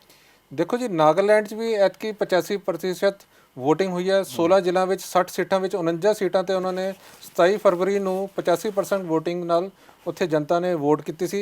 ਇਹ ਵੀ 10% 2018 'ਚ ਜਿਹੜੀ ਵੋਟਿੰਗ ਹੋਈ ਸੀ ਉਸ ਲਈ 75% ਸੀ ਤਾਂ ਐਤਕੀ 10 ਵਧਿਆ ਹੈਗਾ। ਤਾਂ ਕਾਂਗਰਸ ਕੈਂਡੀਡੇਟ ਖਕੋਸ਼ੋ ਸੁਮੀ ਨੇ ਵਿਧਾਨ ਸਭਾ ਤੋਂ ਨਾਮਕਨ ਵਾਪਸ ਲੈ ਲਿਆ ਸੀਗਾ ਤਾਂ ਭਾਜਪਾ ਕੈਂਡੀਡੇਟ ਕੇਜੇਤੀ ਕਿਨੇਵੀ ਕੋ ਨਿਰਵਾਚਿਤ ਉਹਨਾਂ ਨੂੰ ਕਰਤਾ ਸੀ। ਇਹ ਹੋਇਆ ਇਹ ਸੀਗਾ ਕਿ ਜਿਹੜੇ ਉਹਨਾਂ ਦੇ ਇੱਕ ਕੈਂਡੀਡੇਟ ਸੀਗੇ ਕਾਂਗਰਸ ਦੇ, ਉਹਨਾਂ ਨੇ ਨਾ ਆਪਣਾ ਉਮੀਦਵਾਰਸ਼ਿਪ ਵਾਪਸ ਲੈ ਲਈ ਸੀ, ਉਹਨਾਂ ਨੇ ਕਾਗਜ਼ੀ ਵਾਪਸ ਲੈ ਲਏ ਸੀ ਆਪਣਾ, ਕਹਿੰਦੇ ਸੀ ਮੈਂ ਇਲੈਕਸ਼ਨ ਹੀ ਲੜਨਾ। ਤੇ ਜ਼ਾਹਿਰ ਹੈ ਕਿ ਜਿਹੜਾ ਉਹਨਾਂ ਦੇ ਵਿਰੋਧ 'ਚ ਖੜੇ ਸੀਗੇ ਬੀਜੇਪੀ ਦੇ ਲੀਡਰ ਸੀਗੇ ਉਹ ਨਿਰਵਿਰੋਧ ਜਿਹੜੇ ਆ ਉਹ ਜਿੱਤ ਗਏ ਸੀਗੇ। ਤੇ ਜਿਹੜੀ ਨਾਗਾਲੈਂਡ ਦੇ ਵਿੱਚ ਉਸ ਵੇਲੇ ਨੈਸ਼ਨਲ ਡੈਮੋਕ੍ਰੈਟਿਕ ਪ੍ਰੋਗਰੈਸਿਵ ਪਾਰਟੀ ਜਿਹੜੀ ਹੈਗੀ ਹੈ ਯਾਨੀ ਜਿਹੜਾ ਇੱਕ ਅਲਾਇੰਸ ਇਹਨਾਂ ਨੇ ਬਣਾਇਆ ਸੀਗਾ ਉਹ ਅੱਗੇ ਆਇਆ ਸੀ। ਤੇ ਹੁਣ ਵੀ ਹਾਲਾਤ ਇਹੋ ਜਿਹੇ ਲੱਗ ਰਹੇ ਆ ਕਿ ਇਹ ਤਿੰਨੋਂ ਸੂਬੇ ਜਿਹੜੇ ਹੈਗੇ ਆ ਉਹਦੇ 'ਚ ਬੀਜੇਪੀ ਨੂੰ ਇੱਕ ਅੱਛਾ ਰਿਸਪੌਂਸ, ਯਾਨੀ 2 'ਚ ਤਾਂ ਉਹਨਾਂ ਦੀ ਸਰਕਾਰ ਬਣੀ ਗਈ ਹੈ, ਇੱਕ 'ਚ ਅਲਾਇੰਸ ਸਰਕਾਰ ਬਣ ਰਹੀ ਹੈ, ਇੱਕ 'ਚ ਉਹਨਾਂ ਦੀ ਇੰਡੀਪੈਂਡੈਂਟ ਸਰਕਾਰ ਡਾਇਰੈਕਟਲੀ ਬਣ ਰਹੀ ਸਿੱਧੀ ਸਰਕਾਰ। ਤੇ ਇਹ ਜਿਹੜਾ ਮੇਘਾਲय ਰਹਿ ਗਿਆ, ਮੇਘਾਲय ਦੇ ਵਿੱਚ ਜੇ ਆਪਣੀ ਉਹ ਪੁਰਾਣੀ ਜਿਹੜੀ ਅਲਾਇੰਸ ਦੇ ਨਾਲ ਜੁੜ ਜਾਂਦੇ ਆ ਤੇ ਸਰਕਾਰ ਉੱਥੇ ਵੀ ਬਣ ਜਾਣੀ ਹੈ। 2-4 ਸੀਟਾਂ ਦਾ ਜਿਹੜਾ ਫਰਕ ਰਹਿਣਾ ਉਹ ਜਿਹੜੇ ਆਨੇ ਜਿੱਤ ਰਹੇ ਆ ਜਾਂ ਕੋਈ ਹੋਰ ਪਾਰਟੀ ਦੇ ਜਿਹੜੇ ਲੋਕ ਹੈਗੇ ਉਹ ਨਾਲ ਜਦੋਂ ਸੱਤਾ ਦੇ ਵਿੱਚ ਤੁਹਾਡੀ ਪਾਰਟੀ ਉਹਨਾਂ ਨੂੰ ਲੱਗਦਾ ਹੋਏ ਕਿ ਵੀ ਇਹੀ ਪਾਰਟੀ ਸੱਤਾ ਦੇ ਵਿੱਚ ਆਏਗੀ ਤੇ ਬਹੁਤ ਸਾਰੇ ਜਿਹੜੇ ਆਜ਼ਾਦ ਜਿੱਤੇ ਹੁੰਦੇ ਆ ਉਹ ਨਾਲ ਰਲਣ ਨੂੰ ਤਿਆਰ ਹੋ ਜਾਂਦੇ। ਉਹਨੂੰ ਪਤਾ ਸੀਗਾ ਕਿ ਜੇ ਸੱਤਾ 'ਚ ਆਵਾਂਗੇ ਤਾਂ ਕੁਛ ਮਿਲ ਜਾਏਗਾ। ਤੇ ਹੁਣ ਇਹੀ ਬੀਜੇਪੀ ਦਾ ਹੌਸਲਾ ਇਹਨਾਂ ਚੀਜ਼ਾਂ ਨੂੰ ਲੈ ਕੇ ਬਹੁਤ ਵੱਧ ਰਿਹਾ ਵਾ ਕਿ ਉਹ ਅਜਿਹੀਆਂ ਸਟੇਟਾਂ ਦੇ ਵਿੱਚ ਅਜਿਹੇ ਸੂਬਿਆਂ ਦੇ ਵਿੱਚ ਅੱਗੇ ਵੱਧ ਰਹੀ ਹੈ ਪਾਰਟੀ ਜਿਹੜੇ ਸੂਬੇ ਪਹਿਲਾਂ ਕਾਂਗਰਸ ਦੇ ਨਾਮ ਹੁੰਦੇ ਸੀ ਜਾਂ ਉੱਥੇ ਦੀ ਲੋਕਲ ਪਾਰਟੀਆਂ ਦੇ ਨਾਮ ਹੁੰਦੇ ਸੀਗੇ। ਤੇ ਹੁਣ ਬੀਜੇਪੀ ਉੱਥੇ ਉਸ ਸੂਬਿਆਂ 'ਤੇ ਗੱਲ ਹੋ ਰਹੀ ਸੀਗੀ ਕਿ ਕਾਂਗਰਸ ਉੱਥੋਂ ਕਿਉਂ ਗਾਇਬ ਹੋ ਰਹੀ ਹੈ। ਕਾਂਗਰਸ ਗਾਇਬ ਹੋਣ ਦਾ ਕਾਰਨ ਇਹ ਹੈ ਕਿ ਪਿਛਲੇ ਇਹ ਜਿਹੜੇ ਮਾਹਰ ਤੁਹਾਨੂੰ ਤੁਸੀਂ ਦੇਖਿਆ ਹੋਣਾ ਚੈਨਲਾਂ ਦੇ ਵਿੱਚ ਮਾਹਰ ਬੈਠਦੇ ਜਾਂ ਸਿਆਸੀ ਜਿਹੜੇ ਉਤਾਰ ਚੜਾਅ ਦੱਸਦੇ ਆ, ਉਹਨਾਂ ਨੇ ਇਹ ਕਿਹਾ ਸੀਗਾ ਕਿ ਰਾਹੁਲ ਗਾਂਧੀ ਔਰ ਪ੍ਰਿਯੰਕਾ ਗਾਂਧੀ 24/7 ਦੀ ਰਾਜਨੀਤੀ ਨਹੀਂ ਕਰ ਸਕਦੇ, ਉਹ ਦਿਨ ਰਾਤ ਦੀ ਰਾਜਨੀਤੀ ਨਹੀਂ ਕਰ ਸਕਦੇ। ਉਹਦਾ ਕਾਰਨ ਇਹ ਹੈ ਕਿ ਉਹਨਾਂ ਦਾ ਜਿਹੜਾ ਸਟੇਟਸ ਜਾਂ ਜੇ ਕਹਿ ਲਓ ਕਿ ਜਿਹੜੇ ਮਾਹੌਲ ਦੇ ਵਿੱਚ ਉਹ ਪਲੇ ਤੇ ਵਧੇ ਆ ਉਹ ਇੰਨੀ ਸਿਰਦਰਦੀ ਨਹੀਂ ਬਰਦਾਸ਼ਤ ਕਰ ਸਕਦੇ। ਇਹ ਠੀਕ ਹੈ ਕਿ ਇਲੈਕਸ਼ਨ ਦੇ ਦੌਰਾਨ ਆ ਕੇ 2-4 ਮਹੀਨੇ ਉਹ ਦਿਨ ਰਾਤ ਇੱਕ ਕਰ ਦੇਣ, ਜਿੱਦਾਂ ਯੂਪੀ ਦੇ ਵਿੱਚ ਜਦੋਂ ਪ੍ਰਿਯੰਕਾ ਗਾਂਧੀ ਨੂੰ ਮਹਾਸਚਿਵ ਬਣਾ ਕੇ ਉੱਥੇ ਭੇਜਿਆ ਗਿਆ ਸੀਗਾ ਤੇ ਉਹਨਾਂ ਨੇ ਉੱਥੇ ਬਹੁਤ ਜ਼ੋਰ ਲਾਇਆ ਲੇਕਿਨ ਇਸ ਦੇ ਬਾਵਜੂਦ ਕੁਝ ਨਹੀਂ ਹੋ ਸਕਿਆ। ਤੇ ਇਹ ਜੋ ਹੈਗੇ ਹੈ ਜਿਹੜੀ ਰਾਜਨੀਤੀ ਹੈ, ਰਾਜਨੀਤੀ ਬਿਲਕੁਲ ਗਰਾਊਂਡ ਸਤਰ ਦੀ ਉਹੀ ਰਾਜਨੀਤੀ ਹੈ ਜਦੋਂ ਤੁਸੀਂ ਬਿਲਕੁਲ ਗਰਾਊਂਡ 'ਤੇ ਉਤਰ ਕੇ ਲੋਕਾਂ ਨੂੰ ਮਿਲਦੇ ਹੋ। ਇਸ ਕਰਕੇ ਇਹ ਮੈਨੂੰ ਲੱਗਦਾ ਹੈ ਕਿਉਂਕਿ ਕਾਂਗਰਸ ਦੇ ਪਹਿਲਾਂ ਜਿਹੜੇ ਲੀਡਰ ਮਿਲਦੇ ਤਾਂ ਹੈਗੇ ਆ ਬਟ ਲੋਕਾਂ ਨੂੰ ਵਿਸ਼ਵਾਸ ਨਹੀਂ ਇਹਨਾਂ ਤੇ। ਦੇਖੋ ਜਿਹੜੇ ਮੈਂਬਰ ਵੀ ਇਹਨਾਂ ਦੇ ਅੱਗੇ ਚੁਣੇ ਜਾਂਦੇ ਹੈਗੇ ਆ ਉਹ ਕਦੀ ਪਾਰਟੀ ਬਦਲ ਕੇ ਕਿਸੇ ਪਾਸੇ ਚਲੇ ਜਾਂਦਾ, ਕੋਈ ਕਿਸੇ ਪਾਸੇ ਚਲੇ ਜਾਂਦਾ। ਤਾਂ ਜੋ ਪਾਰਟੀ ਦੀ ਇਸ ਲਈ ਇਮੇਜ ਹੈਗੀ ਨਾ ਕਾਂਗਰਸ ਦੀ ਬਹੁਤ ਬੁਰੀ ਤਰ੍ਹਾਂ ਆਪਾਂ ਇੱਕ ਕਹੀ ਛੱਲਣੀ ਹੋਈ ਪਈ ਆ। ਉਹ 'ਚ ਇੰਨੇ ਜ਼ਿਆਦਾ ਛੇਕ ਹੋ ਚੁੱਕੇ ਕਿ ਕੋਈ ਜੋ ਬੰਦਾ ਦੇਖਦਾ ਤੁਹਾਨੂੰ ਆਰ ਪਾਰ ਹੀ ਨਜ਼ਰ ਆਉਂਦਾ ਕਿ ਇਹ ਪਾਰਟੀ ਦਾ ਕੁਝ ਬਚਿਆ ਹੀ ਕੁਝ ਨਹੀਂ ਹੈਗਾ। ਤਾਂ ਉਹ 'ਤੇ ਵਿਸ਼ਵਾਸ ਕਰਨਾ ਥੋੜ੍ਹਾ ਜਿਹਾ ਇਸ ਲਈ ਬਹੁਤ ਔਖਾ ਹੋ ਰਿਹਾ। ਤਾਂ ਇਹਨਾਂ ਨੂੰ ਵੀ ਉਹ ਚੀਜ਼ ਨੂੰ ਖੜਾ ਕਰਨਾ ਹੈ ਕਿਉਂਕਿ ਦੇਖੋ ਜ਼ਿਆਦਾ ਸਮਾਂ ਤਾਂ ਰਹਿ ਨਹੀਂ ਗਿਆ ਹੈਗਾ, 2024 ਤੱਕ ਆਉਂਦੇ ਆਉਂਦੇ ਤਾਂ ਟਾਈਮ ਹੁਣ ਬਹੁਤ ਛੇਤੀ ਦੌੜ ਰਿਹਾ। ਹਿਮਾਚਲ ਦੇ ਇਲੈਕਸ਼ਨ ਹੋ ਗਏ, ਇੱਧਰ 3 ਸਟੇਟ ਹੈਗੇ ਇਹਨਾਂ ਦੇ ਇਲੈਕਸ਼ਨ ਹੋ ਗਏ ਤਾਂ ਬਾਕੀਆਂ ਦੇ ਵੀ ਆਉਣ ਵਾਲੇ ਹੈਗੇ ਆ। ਤੇ ਮੌਕੇ ਇਹਨਾਂ ਨੂੰ ਇੰਨੇ ਜ਼ਿਆਦਾ ਮਿਲਣੇ ਨਹੀਂ ਹੈਗੇ ਤਾਂ ਜੋ ਕਰਨਾ ਹੈਗਾ ਇਸ ਲਈ ਹੀ ਕਰਨਾ, ਜੋ ਡਿਸੀਜਨ ਲੈਣੇ ਹੈਗੇ ਆ ਤਾਂ ਇਹਨਾਂ ਨੂੰ ਆਪਣੇ ਇੱਕ ਡਿਸੀਜਨ ਨਿਰਣੇ ਬਹੁਤ ਸਖਤ ਜੋ ਵੀ ਹੈਗੇ ਲੈਣੇ ਪੈਣੇ ਆ ਅਗਰ ਇਹ ਸਟੈਂਡ ਕਰਨਾ ਚਾਹੁੰਦੇ ਆ ਆਪੋਜੀਸ਼ਨ। ਨਾਰਥ ਈਸਟ ਦੇ ਵਿੱਚ ਇੱਕ ਹੋਰ ਪ੍ਰੋਬਲਮ ਹੈਗੀ ਹੈ ਕਿ ਨਾਰਥ ਈਸਟ ਦੇ ਵਿੱਚ ਜਿਹੜੀਆਂ ਵਿਧਾਨ ਸਭਾਵਾਂ ਹੈਗੀਆਂ, ਨਾਰਥ ਈਸਟ ਦੇ ਜਿੰਨੇ ਵੀ ਸੂਬੇ ਹੈਗੇ ਉੱਥੇ ਮਹਿਲਾਵਾਂ ਦੀ ਅਪੀਅਰੈਂਸ ਬਹੁਤ ਘੱਟ ਹੈ, ਮਹਿਲਾਵਾਂ ਨੂੰ ਬਹੁਤ ਘੱਟ ਅੱਗੇ ਕੀਤਾ ਜਾਂਦਾ ਬਹੁਤ ਘੱਟ ਸੀਟਾਂ ਤੇ ਆਉਂਦੇ ਹੈਗੇ ਹਾਂ। ਆ। ਜੇਕਰ ਮਹਿਲਾਵਾਂ ਨੂੰ ਕੋਈ ਪਾਰਟੀ ਟਿਕਟ ਵੀ ਦਿੰਦੀ ਹੈ ਤੇ ਉਹ ਕਾਮਯਾਬ ਨਹੀਂ ਹੁੰਦੀਆਂ, ਹਾਰ ਜਾਂਦੀਆਂ। ਹੁਣ ਦੇਖੋ ਜੀ, ਐਤਕੀ ਜਿਹੜੀ ਟੋਟਲ ਸੀਟਾਂ ਸੀ 260 ਦੇ ਕਰੀਬ ਸੀ, ਉਹ 'ਚ ਸਿਰਫ 12 ਸੀਟਾਂ ਹੀ ਇਹਨਾਂ ਨੇ ਦਿੱਤੀਆਂ ਹੈਗੀਆਂ। ਉਹ 'ਚ ਵੀ ਕਾਂਗਰਸ ਨੇ ਇੱਕ ਮਹਿਲਾ ਨੂੰ ਸੀਟ ਦਿੱਤੀ ਹੈਗੀ। ਨਹੀਂ, ਲੇਕਿਨ ਬੀਜੇਪੀ ਨੇ 12 ਮਹਿਲਾਵਾਂ ਨੂੰ ਟਿਕਟ ਦਿੱਤਾ ਉਹਨਾਂ ਹੈ। ਦੇ ਇਹ ਟੋਟਲ ਜੋ ਵਧੀਆ ਵੀ ਹੈ, ਇਹਨਾਂ ਦੀ ਗਿਣਤੀ ਬਹੁਤ ਘੱਟ ਹੈਗੀ। ਤਾਂ ਉਹ ਜੇ ਬੀਜੇਪੀ ਨੇ 12 ਦਿੱਤੀ ਤਾਂ ਜਿਹੜੀ ਬਾਕੀ ਪਾਰਟੀ ਉਹ 6 2 ਤਾਂ ਕਾਂਗਰਸ ਤੱਕ ਆਉਂਦੇ ਆਉਂਦੇ ਇੱਕ ਰਹਿ ਜਾਂਦੀ ਆ। ਬਿਲਕੁਲ ਤਾਂ ਉਹ ਵਿਸ਼ਵਾਸ ਉੱਥੇ ਦਾ ਹੱਲੇ ਬਣਾ ਨਹੀਂ ਸਕੇ ਹੈਗੇ। ਪਰ ਇੱਕ ਪਰੰਪਰਾ ਤ੍ਰਿਪੁਰਾ ਦੇ ਵਿੱਚ ਟੁੱਟਣ ਜਾ ਰਹੀ ਹੈ ਕਿ ਉੱਥੇ ਅੱਜ ਪਹਿਲੀ ਵਾਰੀ ਵਿਧਾਨ ਸਭਾ ਦੇ ਵਿੱਚ ਇੱਕ ਲੜਕੀ ਜਿੱਤ ਕੇ ਜਾਊਗੀ, ਔਰ ਉਹ ਲੜਕੀ ਜਿੱਤ ਗਈ ਹੈ। ਔਰ ਇਸ ਵਾਰ ਤ੍ਰਿਪੁਰਾ ਵਿਧਾਨ ਸਭਾ ਦੇ ਵਿੱਚ ਉਹ ਪਹਿਲੀ ਵਾਰੀ ਲੜਕੀ ਹੈਗੀ ਹੈ, ਉਹ ਹੈਗੀ ਹੈ ਹਕਾਨੀ ਜਖਾਲੂ। ਇਹ ਲੜਕੀ ਪਹਿਲੀ ਵਾਰੀ ਜਿੱਤ ਕੇ ਤ੍ਰਿਪੁਰਾ ਦੀ ਵਿਧਾਨ ਸਭਾ ਦੇ ਵਿੱਚ ਜਾਣ ਲੱਗੀ। ਹਾਲਾਂਕਿ ਇਹ ਲੜਕੀ ਬਹੁਤ ਪੜ੍ਹੀ ਲਿਖੀ ਹੈ। 60 ਸਾਲਾਂ ਦਾ ਇਸ ਸੂਬੇ ਦਾ ਜਿਹੜਾ ਇਤਿਹਾਸ ਹੈ, 60 ਸਾਲ ਪਹਿਲਾਂ ਇਹ ਸੂਬਾ ਬਣਿਆ ਸੀਗਾ, ਔਰ 60 ਸਾਲਾਂ ਦੇ ਵਿੱਚ ਜਿੰਨੇ ਵੀ ਇਲੈਕਸ਼ਨ ਹੋਏ ਆ, 60 ਸਾਲਾਂ ਦੇ ਇਲੈਕਸ਼ਨ ਦੇ ਦੌਰਾਨ ਇੱਕ ਵੀ ਮਹਿਲਾ ਜਿਹੜੀ ਹੈ ਜਿੱਤ ਕੇ ਵਿਧਾਨ ਸਭਾ ਨਹੀਂ ਪਹੁੰਚੀ। ਇਹ ਪਹਿਲੀ ਇਹ ਲੜਕੀ ਹੈ ਜਿਹੜੀ ਇਤਿਹਾਸ ਦੇ 'ਚ ਆਪਣਾ ਨਾਂ ਦਰਜ ਕਰਨ ਜਾ ਰਹੀ ਹੈ। ਹਾਲਾਂਕਿ ਦੋ ਲੇਡੀਜ਼ ਹੋਰ ਹੈਗੀਆਂ ਜਿਨ੍ਹਾਂ ਦਾ ਹਜੇ ਫੈਸਲਾ ਹੋਣਾ ਬਾਕੀ ਹੈ, ਲੇਕਿਨ ਜੇ ਪਹਿਲੀ ਕਿਹਾ ਜਾਵੇ ਤਾਂ ਪਹਿਲੀ ਜਿੱਤ ਇਸੇ ਕੁੜੀ ਨੇ ਹਾਸਲ ਕੀਤੀ ਹੈ। ਔਰ ਇਹਦਾ ਕੋਈ ਬੈਕਗਰਾਉਂਡ ਵੀ ਇਦਾਂ ਹੈ ਜਿਹੜੀ ਰਾਜਨੀਤੀ ਦੀ ਨਹੀਂ ਹੈਗੀ ਹੈ ਕਿ ਪਹਿਲਾਂ ਤੋਂ ਰਾਜਨੀਤੀ 'ਚ ਹਾਂਜੀ, ਇਹਦੇ ਬਾਰੇ ਅਸੀਂ ਦੱਸਣਾ ਚਾਹਾਂਗੇ ਕਿ ਇਹਨਾਂ ਦੀ ਉਮਰ 47 ਸਾਲ ਹੈਗੀ ਆ। ਇਹਨਾਂ ਨੇ ਦੀਮਪੁਰ ਦੀ ਸੀਟ ਤੋਂ ਇਲੈਕਸ਼ਨ ਲੜਿਆ ਹੈਗਾ। ਤਾਂ ਇਹਨਾਂ ਦੀ ਜਿਹੜੀ ਸੰਪਤੀ ਇਹਨਾਂ ਨੇ ਆਪਣੇ ਇਲੈਕਸ਼ਨ 'ਚ ਸ਼ੋਅ ਕੀਤੀ ਹੈ ਉਹ ਹੈਗੀ 5 ਕਰੋੜ ਰੁਪਏ। ਐਜੂਕੇਸ਼ਨ ਇਹਨਾਂ ਦੀ ਹੈਗੀ ਪੋਸਟ ਗ੍ਰੈਜੂਏਟ। ਇਹ ਲੰਡਨ ਤੋਂ ਪੜ੍ਹ ਕੇ ਲੌਟੀ ਹੈ। 17 ਸਾਲ NGO 'ਚ ਇਹਨਾਂ ਨੇ ਕੰਮ ਕੀਤਾ ਹੈਗਾ। ਤਾਂ ਇਹਨਾਂ ਦੇ ਕੰਮ ਰੁਤਬਾ ਦੇਖ ਕੇ ਜੋ ਹੈਗਾ ਅੱਜ ਇਹ ਜੋ ਰਿਜ਼ਲਟ ਆਇਆ ਹੈਗਾ, ਤਾਂ ਇਹ ਜਿਹੜੀ ਸੀਟ ਜਿੱਤੀ ਹੈ ਤਾਂ ਇਹ ਵਧਾਈ ਦੇ ਪਾਤਰ ਵੀ ਹੈਗੇ ਆ। ਤਾਂ ਇਹ ਸ਼ਾਇਦ ਆਉਣ ਵਾਲਾ ਜਿਹੜਾ ਟ੍ਰੈਂਡ ਹੈਗਾ ਉਧਰ ਨਾਰਥ ਈਸਟ ਵਿੱਚ ਮਹਿਲਾਵਾਂ ਨੂੰ ਮੈਨੂੰ ਲੱਗਦਾ ਆਉਣ ਵਾਲੇ ਸਮੇਂ 'ਚ ਹੋਰ ਵੀ ਸੀਟਾਂ ਮਿਲਣਗੀਆਂ। ਨਾਗਾਲੈਂਡ 'ਚ ਦੇਖੋ ਤੁਸੀਂ 184 ਉਮੀਦਵਾਰ ਹੈਗੇ ਟੋਟਲ ਨਾਗਾਲੈਂਡ ਦੇ ਵਿੱਚ, ਸੂਬੇ ਦੇ ਵਿੱਚ, ਜਿਹੜੇ ਇਸ ਵੇਲੇ ਇਲੈਕਸ਼ਨ ਲੜ ਰਹੇ ਸੀ। ਤੇ 184 ਉਮੀਦਵਾਰਾਂ ਦੇ ਵਿੱਚ ਸਿਰਫ 4 ਔਰਤਾਂ।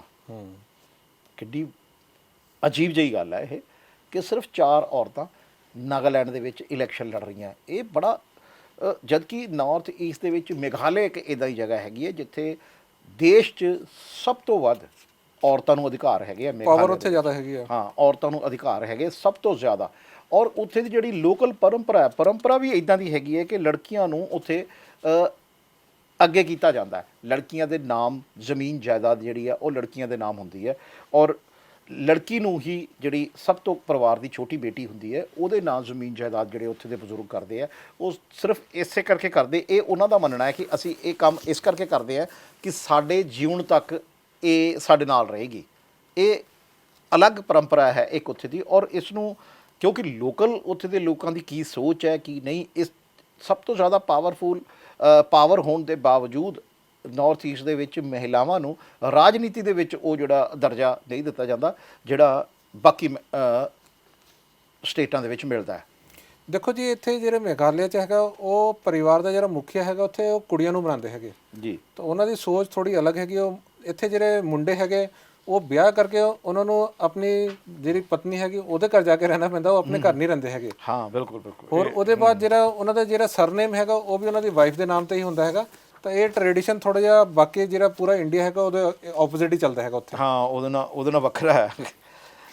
ਫਿਰ ਵੀ ਦੇਖੋ ਜੇ ਇਹ ਸਭ ਕੁਝ ਹੈਗਾ ਤਾਂ ਰਾਜਨੀਤੀ ਦੇ ਵਿੱਚ ਮਹਿਲਾਵਾਂ ਦੀ ਗਿਣਤੀ ਘੱਟ ਕਿਉਂ ਹੈ? ਇਹ ਬੜੀ ਚਿੰਤਾ ਦਾ ਵਿਸ਼ਾ ਹੈ। ਦੇਖੋ ਜੀ, ਉੱਥੇ ਹਾਲੇ ਵੀ ਜੋ ਸੋਚ ਆਪਾਂ ਜੇ ਕਹੀਏ ਸਮਾਜ ਦੀ, ਹਾਲੇ ਵੀ ਇਦਾਂ ਹੈਗੇ ਕਿ ਮਹਿਲਾਵਾਂ ਘਰ ਵਿੱਚ ਹੀ ਰਹਿਣ, ਖਾਣਾ ਬਣਾਉਣ, ਸਮਾਜ ਜੇ ਓਪਨ ਉਹਨਾਂ ਨੂੰ ਐਕਸੈਪਟ ਹਾਲੇ ਇੰਨਾ ਛੇਤੀ ਨਹੀਂ ਮਿਲਦਾ ਹੈਗਾ।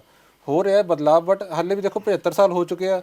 ਜੇ 75 ਸਾਲਾਂ ਦੇ ਬਾਅਦ ਅੱਜ ਅਸੀਂ ਇੱਕ ਖੁਸ਼ੀ ਮਨਾ ਰਹੇ ਹਾਂ ਕਿ ਉੱਥੇ ਜੀ ਪਹਿਲੀ ਮਹਿਲਾ ਜਿੱਤੀ ਹੈ, ਕੋਈ ਬਹੁਤ ਵੱਡੀ ਅਚੀਵਮੈਂਟ ਵੀ ਨਹੀਂ ਹੈ ਕਿ ਜੇ 75 ਸਾਲ ਹੀ ਨਹੀਂ ਲੱਗੇ ਜੀ ਕਿਸੇ ਮਹਿਲਾ ਨੂੰ ਉੱਥੇ ਆਉਣ ਵਾਸਤੇ।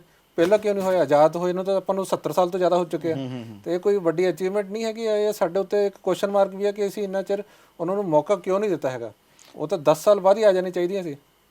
ਹਾਂ, ਬਿਲਕੁਲ। ਦੇਖੋ, ਬੀਜੇਪੀ ਨੇ ਤ੍ਰਿਪੁਰਾ ਦੇ ਵਿੱਚ 12 ਔਰਤਾਂ ਨੂੰ ਟਿਕਟਾਂ ਦਿੱਤੀਆਂ ਸੀਗੀਆਂ ਉਹਨਾਂ ਨੇ।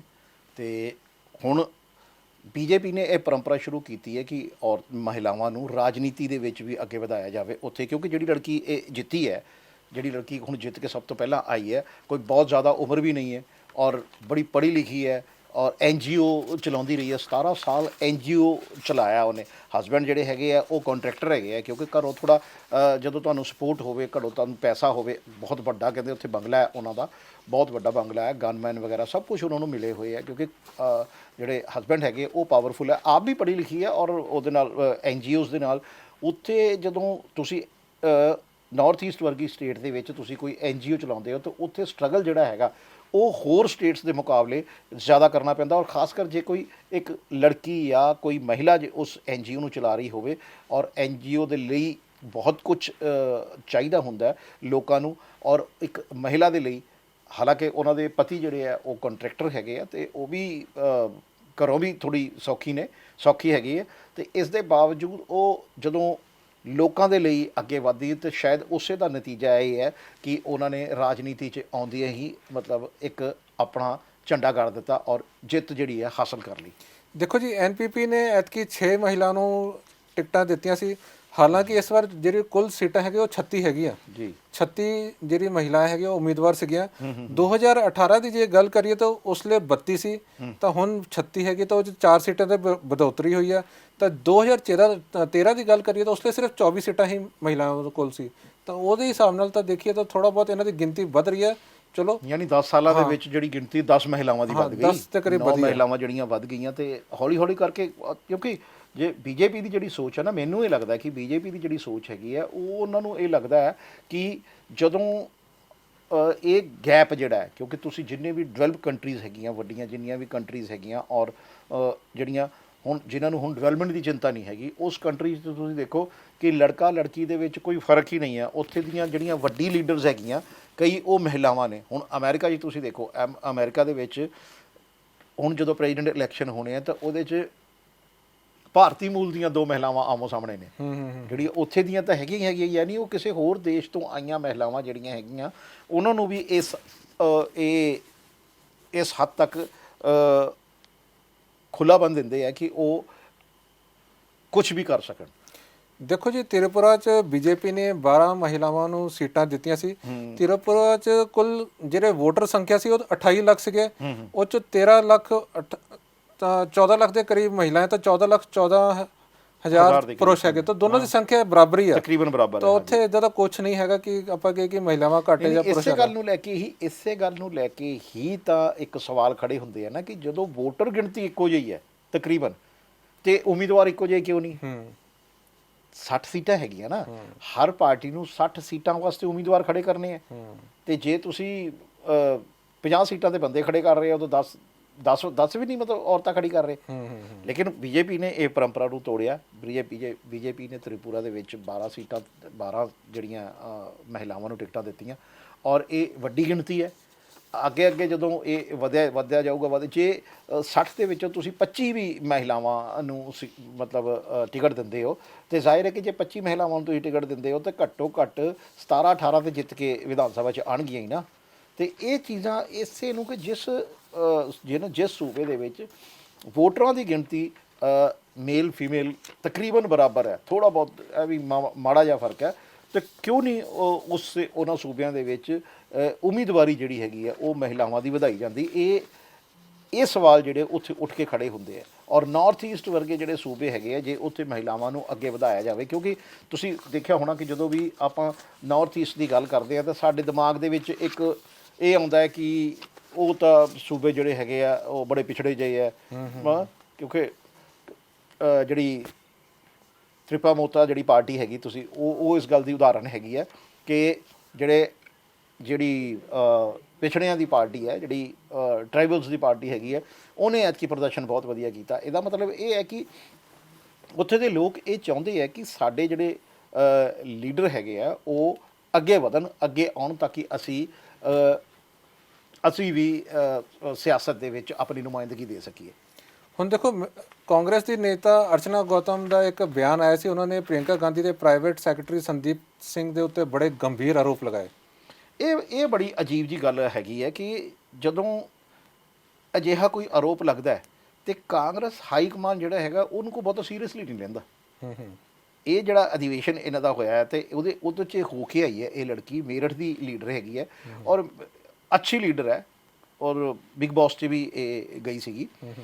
ਉਹਨੇ ਆ ਕੇ ਆਰੋਪ ਲਾਏ ਆ, ਜਿਹੜਾ ਪ੍ਰਿਅੰਕਾ ਗਾਂਧੀ ਦਾ ਪ੍ਰਾਈਵੇਟ ਸੈਕਟਰੀ ਹੈਗਾ ਹੈ ਸੰਦੀਪ ਸਿੰਘ, ਉਹਨੇ ਕਿਹਾ ਕਿ ਵੀ ਇਹ ਬੜੀ ਬਦਤਮੀਜ਼ੀ ਕਰਦਾ ਸਾਰਿਆਂ ਦੇ ਨਾਲ। ਹੁਣ ਬਦਤਮੀਜ਼ੀ ਦਾ ਕੀ ਮਤਲਬ ਹੈ ਇਹ ਤਾਂ ਅੰਦਾਜ਼ਾ ਨਹੀਂ ਲਗਾਇਆ ਜਾ ਸਕਦਾ ਕਿ ਬਦਤਮੀਜ਼ੀ ਦਾ ਕੀ ਮਤਲਬ ਹੈ, ਲੇਕਿਨ ਜੇ ਇੱਕ ਲੜਕੀ ਬਾਕਾਇਦਾ ਇੱਕ ਵੀਡੀਓ ਜਾਰੀ ਕਰਕੇ, ਇਹ 27 ਫਰਵਰੀ ਦੀ ਬਹੁਤ ਜ਼ਿਆਦਾ ਪੁਰਾਣੀ ਗੱਲ ਨਹੀਂ ਹੈਗੀ ਹੈ, 27 ਫਰਵਰੀ ਦੀ ਗੱਲ ਹੈ, ਉਹ ਇੱਕ ਵੀਡੀਓ ਜਾਰੀ ਕੀਤਾ ਸੀਗਾ ਤੇ ਇਹ ਕਿਹਾ ਸੀਗਾ ਕਿ ਉਹ ਜਿਹੜਾ ਸੰਦੀਪ ਸਿੰਘ ਹੈ ਇਹ ਬਦਤਮੀਜ਼ੀ ਕਰਦਾ ਹੈ, ਬਹੁਤ ਬਦਤਮੀਜ਼ੀ। ਉਹਨਾਂ ਨੇ ਨਾ ਇੱਕ ਇਹ ਵੀ ਗੱਲ ਕਹੀ ਸੀ ਉਸ ਲੜਕੀ ਅਰਚਨਾ ਗੌਤਮ ਨੇ, ਉਹਨੇ ਕਿਹਾ ਸੀਗਾ ਕਿ ਇਹਨਾਂ ਨੇ ਨਾ ਇਹਨਾਂ ਲੀਡਰਾਂ ਦੇ ਇਰਦ ਗਿਰਦ ਇੱਕ ਦੀਵਾਰ ਬਣਾਈ ਹੋਈ ਹੈ, ਇਹ ਕਿਸੇ ਨੂੰ ਮਿਲਣ ਹੀ ਨਹੀਂ ਦਿੰਦੇ।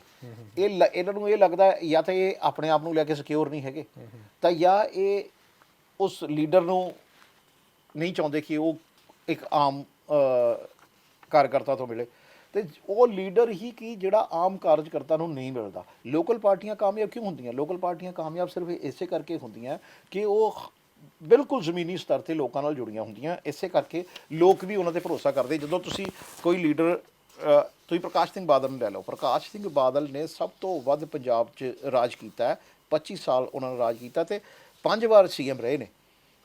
25 ਸਾਲ ਤਾਂ ਚਲੋ ਸ਼ਾਇਦ ਮੇਰੇ ਖਿਆਲ ਪੂਰਾ ਰਾਜ ਨਹੀਂ ਕੀਤਾ, ਲੇਕਿਨ 5 ਵਾਰ CM ਤੇ ਰਹੇ ਹੈ। 5 ਵਾਰ CM ਰਹਿਣ ਵਾਲੇ ਉਹ ਇੱਕੋ ਇੱਕ CM ਜਿਹੜੇ ਹੈਗੇ ਆ ਉਹ ਪੰਜਾਬ ਦੇ ਹੈਗੇ ਆ, ਤੇ ਉਹ ਇਸੇ ਕਰਕੇ ਹੈਗੇ ਕਿ ਉਹ ਤੁਸੀਂ ਦੇਖਿਆ ਹੋਣਾ ਕਿ ਜਦੋਂ ਵੀ ਇਲੈਕਸ਼ਨ ਆਉਂਦੇ ਆ ਜਾਂ ਵੈਸੇ ਵੀ ਉਹਨਾਂ ਦੇ ਘਰ ਕੋਈ ਚੱਲ ਜਾਵੇ ਜਾਂ ਜਿਹੜਾ ਸੈਕਟਰੀਏਟ ਦੇ ਵਿੱਚ ਕੋਈ ਉਹਨਾਂ ਨੂੰ ਮਿਲਣਾ ਚੱਲ ਜਾਵੇ ਜਾਂ ਜਿੱਥੇ ਉਹਨਾਂ ਦੀ ਕੋਈ ਸਭਾ ਹੋ ਰਹੀ ਹੈ ਉੱਥੇ ਮਿਲਣ ਚੱਲ ਜਾਵੇ, ਤਾਂ ਬਾਕਾਇਦਾ ਉਹਨੂੰ ਕੋਲ ਬੁਲਾ ਕੇ ਉਹਦੀ ਗੱਲ ਸੁਣਦੇ ਆ ਪੂਰੀ, ਉੱਤੇ ਅਮਲ ਕਰਨ ਨਾ ਕਰਨ। ਲੇਕਿਨ ਹਰ ਆਦਮੀ ਨੂੰ ਇਹ ਲੱਗਦਾ ਹੈ ਕਿ CM ਸਾਹਿਬ ਨੇ ਮੈਨੂੰ ਬੁਲਾ ਕੇ ਮੇਰੇ ਆਪਣੇ ਕੋਲ ਬੁਲਾ ਕੇ ਮੇਰੀ ਗੱਲ ਸੁਣੀ ਹੈ ਪੂਰੀ, ਔਰ ਜ਼ਰੂਰ ਇਹ 'ਤੇ ਕਾਰਵਾਈ ਹੋਏਗੀ, ਚਾਹੇ ਕਾਰਵਾਈ ਹੋਵੇ ਚਾਹੇ ਨਾ ਹੋਵੇ, ਲੇਕਿਨ ਇਹ ਚੀਜ਼ਾਂ ਬਹੁਤ ਅਸਰ ਛੱਡਦੀਆਂ ਨੇ, ਇਹ ਚੀਜ਼ਾਂ ਬਹੁਤ ਅਸਰ ਛੱਡਦੀਆਂ ਨੇ। ਇਸੇ ਕਰਕੇ ਇਹ ਪਾਰਟੀਆਂ ਜਿਹੜੀਆਂ ਅੱਜ ਤੱਕ ਕਾਮਯਾਬ ਹੁੰਦੀਆਂ ਰਹੀਆਂ। ਹੁਣ ਅਚਾਨਕ ਠੀਕ ਹੈ ਕਿ ਜਿਹੜੀ ਰੀਜਨਲ ਪਾਰਟੀਆਂ ਉਹਨਾਂ ਦਾ ਸਮਾਂ ਜਿਹੜਾ ਹੈ ਉਹ ਮੁੱਕਦਾ ਜਾ ਰਿਹਾ, ਤੇ ਅੱਗੇ ਜਾ ਕੇ ਕੀ ਹੁੰਦਾ ਇਹ ਅੱਜ ਦੇ ਨਤੀਜੇ ਜਿਹੜੇ ਹੈਗੇ ਆ ਇਹ ਤੁਹਾਨੂੰ ਦੱਸ ਹੀ ਰਹੇ ਆ। ਜਿਹੜੇ ਨਾਰਥ ਈਸਟ ਦੇ ਜਿਹੜੇ 3 ਸੂਬਿਆਂ ਦੇ ਨਤੀਜੇ ਹੈ ਇਹ ਦੱਸ ਹੀ ਰਹੇ ਆ ਕਿ ਜਿਹੜੀ ਰੀਜਨਲ ਪਾਰਟੀਜ਼ ਹੈਗੀਆਂ ਵਾ, ਇਹਨਾਂ ਨੂੰ ਜੇ ਕੰਟਰੋਲ ਕੋਈ ਸੈਂਟਰਲ ਦੀ ਅਗਵਾਈ ਕਰਦਾ, ਕੋਈ ਸੈਂਟਰਲ ਲੀਡਰ ਇਹਨਾਂ ਦੀ ਅਗਵਾਈ ਕਰਦਾ, ਤੇ ਤਾਂ ਇਹ ਪਾਰਟੀਆਂ ਅੱਗੇ ਵੱਧ ਸਕਦੀਆਂ ਨੇ। ਹੋਰ ਇਹ 'ਚ ਇੱਕ ਗੱਲ ਹੋਰ ਸੀ ਕਿ PM ਮੋਦੀ ਦੀ 47 ਵਾਰ ਉੱਥੇ ਵਿਜ਼ਿਟ ਹੋਈ ਹੈ ਜੀ, ਕਾਫੀ ਉਹਨਾਂ ਨੇ ਵਿਜ਼ਿਟ ਉੱਥੇ ਕੀਤੀ ਹੈਗੀ, ਲੋਕਾਂ 'ਚ ਉਹ ਭਰੋਸਾ ਵੀ ਦਿਲਾਇਆ ਹੈਗਾ, ਤਾਂ ਇਹਦਾ ਨਤੀਜਾ ਤੁਹਾਨੂੰ ਇਲੈਕਸ਼ਨ 'ਚ ਨਜ਼ਰ ਵੀ ਆ ਰਿਹਾ ਹੈਗਾ। ਨਹੀਂ, ਇਹ ਤਾਂ ਉੱਥੇ ਦੇ ਲੀਡਰ ਵੀ ਕਹਿ ਰਹੇ ਆ, ਜਿਹੜੇ ਹੈਗੇ ਆ CM ਹੈਗੇ ਜਿਹੜੇ, ਉਹਨਾਂ ਨੇ ਇਹ ਗੱਲ ਕਹੀ ਹੈ ਕਿ ਜਿਹੜੇ ਸਰਕਾਰ ਯਾਨੀ ਜਿਹੜੇ ਨਰਿੰਦਰ ਮੋਦੀ ਹੈਗੇ ਆ, ਇੰਨੇ ਬਿਜ਼ੀ ਹੋਣ ਦੇ ਬਾਵਜੂਦ ਇਹਨਾਂ ਨੇ ਬਹੁਤ ਸਮਾਂ ਦਿੱਤਾ, ਇਹਨਾਂ 3 ਸੂਬਿਆਂ ਵਿੱਚ ਜਾ ਕੇ ਬਹੁਤ ਸਮਾਂ ਦਿੱਤਾ, ਔਰ ਉਹਦਾ ਨਤੀਜਾ ਜਿਹੜਾ ਹੈਗਾ ਉਹ ਨਜ਼ਰ ਵੀ ਆ ਰਿਹਾ ਹੈ। ਤੇ ਠੀਕ ਹੈ ਤੇਜਿੰਦਰ ਜੀ, ਅੱਜ ਦਾ ਮੁੱਦਾ ਪ੍ਰੋਗਰਾਮ ਇੱਥੇ ਹੀ ਸਮਾਪਤ ਕਰਦੇ ਹਾਂ, ਕਿਉਂਕਿ ਅੱਜ ਰਿਜ਼ਲਟ ਆਉਣ ਵਾਲਾ ਹੀ ਹੈ, ਬਸ ਫਾਈਨਲ ਹੋ ਜਾਏਗਾ ਹੋਰ 2-4 ਘੰਟਿਆਂ ਦੇ ਵਿੱਚ, 2 ਘੰਟਿਆਂ ਦੇ ਵਿੱਚ ਫਾਈਨਲ ਹੋ ਜਾਏਗਾ ਰਿਜ਼ਲਟ। ਤੇ ਜੋ ਰਿਜ਼ਲਟ ਆਉਣ ਵਾਲਾ ਹੈ ਉਹ ਸਾਰਿਆਂ ਨੂੰ ਪਤਾ ਵੀ ਲੱਗ ਗਿਆ, ਔਰ BJP ਦੇ ਜਿਹੜਾ ਹੈੱਡਕੁਆਟਰ ਹੈ ਦਿੱਲੀ ਦਾ, ਔਰ ਉੱਥੇ ਜਸ਼ਨ ਮੰਨਣਾ ਵੀ ਸ਼ੁਰੂ ਹੋ ਗਿਆ। ਤ੍ਰਿਪੁਰਾ 'ਚ ਤਾਂ ਮੰਨ ਹੀ ਰਿਹਾ ਵਾ, ਤੇ ਮੇਘਾਲय ਦੇ ਵਿੱਚ ਵੀ, ਤੇ ਹੋਰ ਨਾਗਾਲੈਂਡ ਦੇ ਵਿੱਚ ਵੀ ਇਹ ਸੱਤਾ ਜਿਹੜੀ ਹੈ ਉਹ BJP ਦੇ ਹੱਥ ਆਉਂਦੀ ਲੱਗ ਰਹੀ ਹੈ। ਹੁਣ ਇਜਾਜ਼ਤ ਦਿਓ, ਧੰਨਵਾਦ।